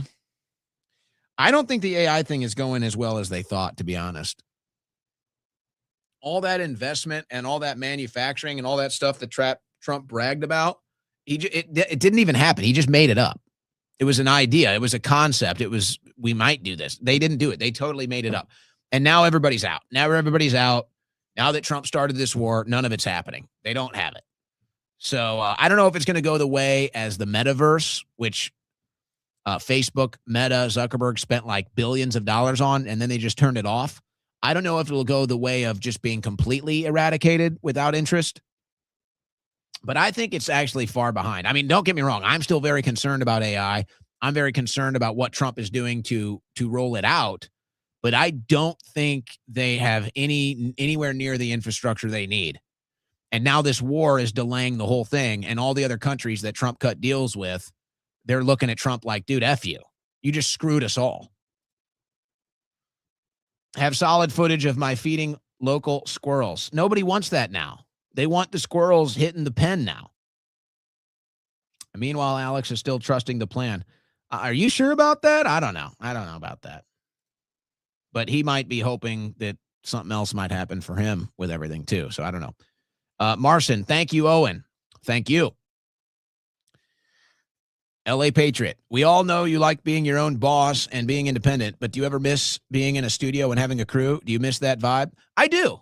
Actually, I do. And despite what someone may have said, I got along very well with the crew. I'm still very close friends with a lot of the crew. Part of me misses that. Probably not to the extent that you might think. It's more of a nostalgia thing. You have to understand, I never liked the TV studios. I was never a TV studio guy. I was always a radio guy. I was always a talker. I didn't like the studio. I didn't like television. It always felt fake. It always felt contrived. It's always the most egotistical people, makeup, hair. They're reading off a teleprompter. It's very shallow. I was never a TV guy. And that's not to slight the studios that Alex built over there. They're incredible. Don't get me wrong. The studio's fantastic. I just don't like TV studios. I have a very radio-centric studio. It's very simple. I can run the whole thing right here from this chair. I don't have a bunch of lights glaring in my eyes. I mean, obviously, I got a couple. But it's not some big honking TV studio. I don't like those bunch of cameras and everything. I'm not a fan of that. The crew, I miss the crew. It was nice to be able to, I don't know, it's kind of 50-50. It's like, I actually like having full creative control. But obviously, when you have the crew, you can do 100 different things. So there were a lot of different things I could do when I had the crew versus when I'm running the whole thing. But the content is all that really matters to me at the end of the day. So I guess I would ask, do you guys miss the vibe? Do you guys miss the vibe? And here's what I'm thinking. You know, we hit now our 6 month, our 6 month goals we've hit. So we obviously have year-long goals. At the end of this week, that'll be 6 months. That'll be 6 months of the Owen Report. And I feel very blessed. I feel very fortunate that I'm even able to do this, that I'm even able to go independent and host a show and actually have enough of a following and a support group that I can do this. So I never take it for granted. But I'm wondering, because what I would like to do, I do need to get a bigger studio. That is the truth. I mean, obviously I'm not in the garage. But I'm in a bedroom in my house that's been converted into a studio, and it does the job. But I would like to get an updated studio. I mean, I'm okay with this look because, like I said, I'm a radio guy. But I would like to update the studio a little bit. Actually, you know whose studio I actually really like? Or the look, the general look, is Tim Dillon. I like Tim Dillon's look where he's just sitting. He basically just looks like he's sitting on an island. And it's kind of got that wide shot. That's the only shot he has, I think. So I'd like to, that's kind of the year goal, is after a year, update the studio. But that kind of just all depends on how things go between now and then. So if we continue a trajectory of growth, then we can hit our year-long goals and we can build a better studio. So that's kind of what that all depends on. But that was kind of a year out. That was like, all right, do a year in this studio, see where you're at, and then if you can do it, build the new studio. I think I answered your question. Brother, it's very real. I love one country from him. I live one country from him. Oh, one county from him. It's been a long show now. We're on 3.5 hours. I can barely read. I'm becoming illiterate. Okay, Boiling Point Live. Are you going to do that on your YouTube channel? That could help. Lori Powers. Oh, and you are genuine. I like that you don't hold back because it mirrors what we are feeling. Don't change a thing. Well, Lori, I appreciate that. Here's what it is. I can't. I am a traditional talk show host. I'm kind of a dying breed, actually. I'm kind of like a skeleton, actually. I'm basically an expired talent. Nobody does talk radio anymore. Nobody. You've still got your legacy guys, right? You've still got legacy guys in the talk radio. But as far as like classic traditional talk radio, which is what I love, it's pretty much a dead medium. You've got people that fill airtime, and then you got some legacy people. But as far as like the actual skill, the actual presentation of talk radio format, it's like a lost art. I'm like a relic of a lost art. But it's my favorite medium. It's my favorite way to broadcast and consume news. So that's why I do it. The only reason why I say that is because there is no other option. You have no other option. When your medium is just vocal communication, that's all you get. You can't trick people with edits. You can't distract people with flashing objects and different cut scenes and all the different guests and topics. And, you have to be able to talk, and you have to be able to be informative and consumable, relatable, and to a certain degree, there is a broadcasting skill. Nobody really does that anymore. Everybody has like the TV presentation. Everybody kind of presents themselves like a TV personality. Nobody really does the classical talk format anymore. And it's really a dying breed. The greats are all dying off. Or they're getting kicked off the airwaves. Like Mark Levin hosts a radio show. Do you think Mark Levin does good radio? Are you kidding me? He can't even do good TV. TV is like the easiest gig in the media. As long as you can get good hair and makeup and read off a teleprompter, anybody can do TV in the modern TV world. Most of the work is basically done for you. Now, Carlson was one of the last people that actually would write his own monologues and do a traditional opening to a television show. Like, nobody does that anymore. You think Mark Levin does a good radio show? Are you kidding me? You've got a couple guys out there that do decent radio, but it's like a dying breed now. So you have to be genuine. You have to be able to be genuine, controversial, and you cannot be afraid to say things that might be considered controversial or to speak your mind in real time. Most people are too afraid to do that, and then they hide behind whatever they can do in a TV presentation. Real Brian Robert on the twatters. Uh-oh. We're being hacked. The Owen Report is hacked into the show. DMT is popular on X. Other people have him for geopolitical analysis. You have never had him on InfoWars, and don't ever have him on the Owen Report. This is pure propaganda. This is Alan Dershowitz level propaganda. DMT, I want you guys to know, DMT is sitting in the studio right now, not in the physical studio, in the digital studio. I'm looking at his icon right here. In fact, you want me to say, there it is. Where is he? Where's DMT? Where do you see DMT? I don't see DMT. He's in the digital studio. This is pure gaslighting. I am being gaslit. My own crew, the tiny crew that I have, my one show employee is propagandizing my own audience against me. It's amazing. It's amazing we can get anything done with help like that. Owen, Fifth Elemento. Owen, I bought some home slice. You're more than welcome to come by and help me put some Supra parts. I have no idea what just happened. I thought you were talking about pizza, and now we're talking about cars. Yeah, I'm with your icon there. I'm not sure what's going on. Shirley Maldo, Owen was right. I like that. I have to say, I think that's my favorite chat of the day. Mr. Jonathan Ainsworth. How do you manage your mental health with all the evil happening around the world? Does it depress you? No, honestly, I don't get depressed. I don't. I don't know. Managing mental health. You know,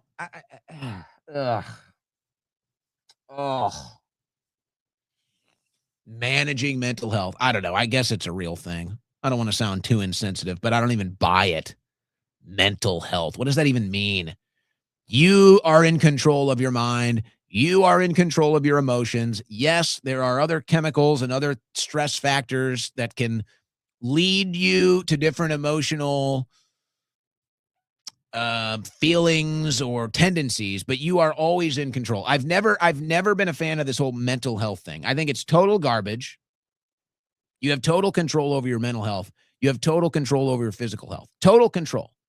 There might be things you can't control that could cause you to make decisions or have different feelings, but you are in total control of your mental health. Total control. So I don't even buy the idea of this whole mental health crisis. Like, and I don't mean to sound insensitive. Maybe there's somebody out there suffering. So, but let me just say, if you're having a mental health crisis right now, if you're listening to this and you're suffering from some mental health issue, whatever it is, you're going through a hard time, you're depressed over something, you keep getting bad breaks, whatever it is. I've been there. Believe me, I've been there. I get it. I understand what goes on in the head, in the mind, and everything that can happen to that. And you can seek help, and you can talk to people, and maybe that works, maybe it doesn't. I wouldn't recommend drugs, but whatever. We know all of this stuff is out there. At the end of the day, only you can decide. At the end of the day, only you can decide whether you're going to be depressed or not. And that is a fact. And you might say, well, it's overwhelming. I can't get over it. Yes, you can. You quite literally can. And honestly, the best way to do it, if I'm just telling you, and because when I was going through the toughest times, and I'll never forget even, I'll get a little personal with you today. You know, I've been through hard stuff in my life. And I remember this girl I used to date. And I forget what she said to me, but I was going through some rough stuff.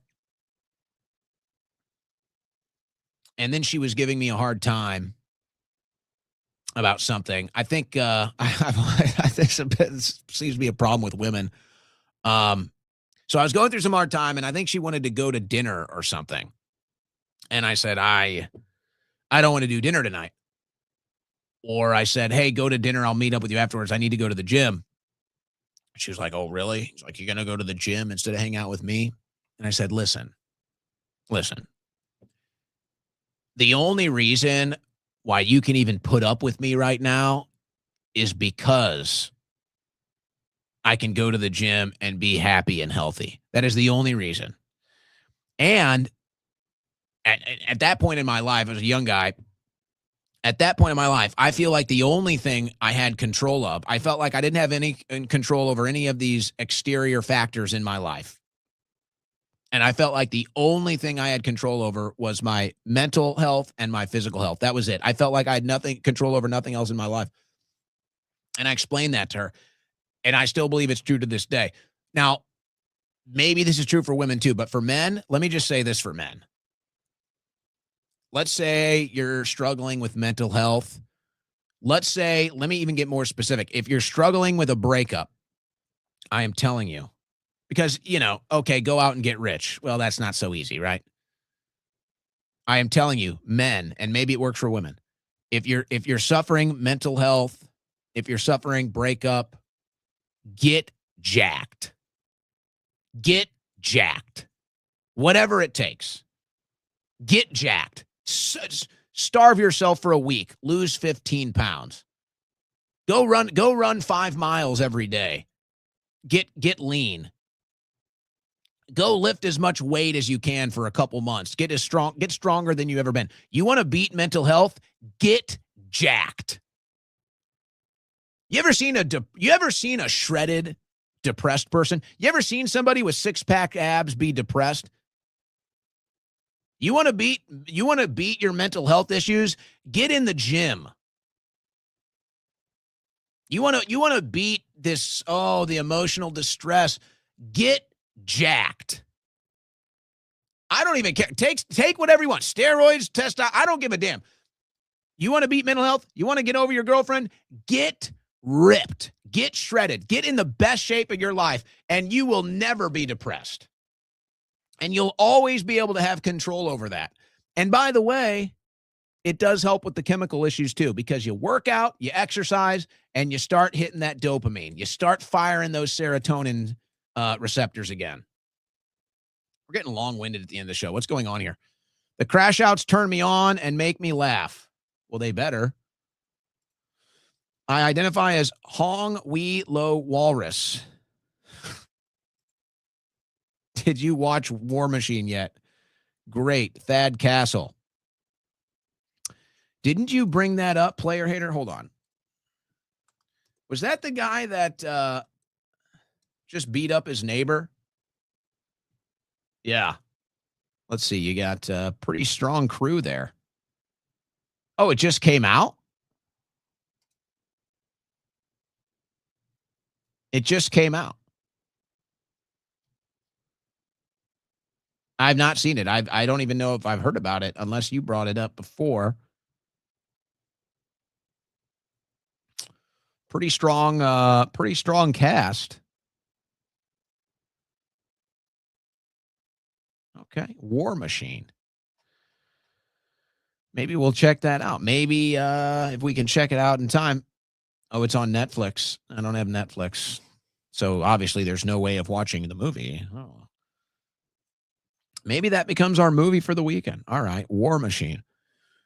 Speaking of Tim Dillon, did you happen to catch his recent episode? His ad reads were insane. No, I did not. I did not. Does he do some pretty whacked out ad reads? I don't really have to go there. Every once in a while we might do a goofy one, but all my stuff is pretty standard and not too much diversion from our great sponsors here. So, but that's good. If you can do a good ad read, that's a skill. That is a skill. All right. I've talked enough. You guys have had enough of me. In fact, you've had enough of me for 2 days, hopefully.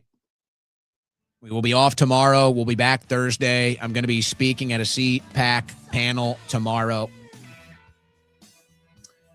Just going to head up there, knock out this panel. It's going to be a really interesting panel. I'm looking forward to it. And then we'll be back Thursday. So, wait a second. We got a couple late arrivals. I want to see Trump with no legs or arms like that dude from yesterday. Male Shark. Thanks for the show. You have to understand yesterday's show. I like that. Depression, the gym, training is the only answer. See, she knows. She knows. That does it for me. So what is this, like a 40-hour break? Hey, follow me on X. If we can upload or share tomorrow's panel, we'll do that on X. Give us a follow on YouTube at the Owen Report. Help us grow. God bless. Godspeed.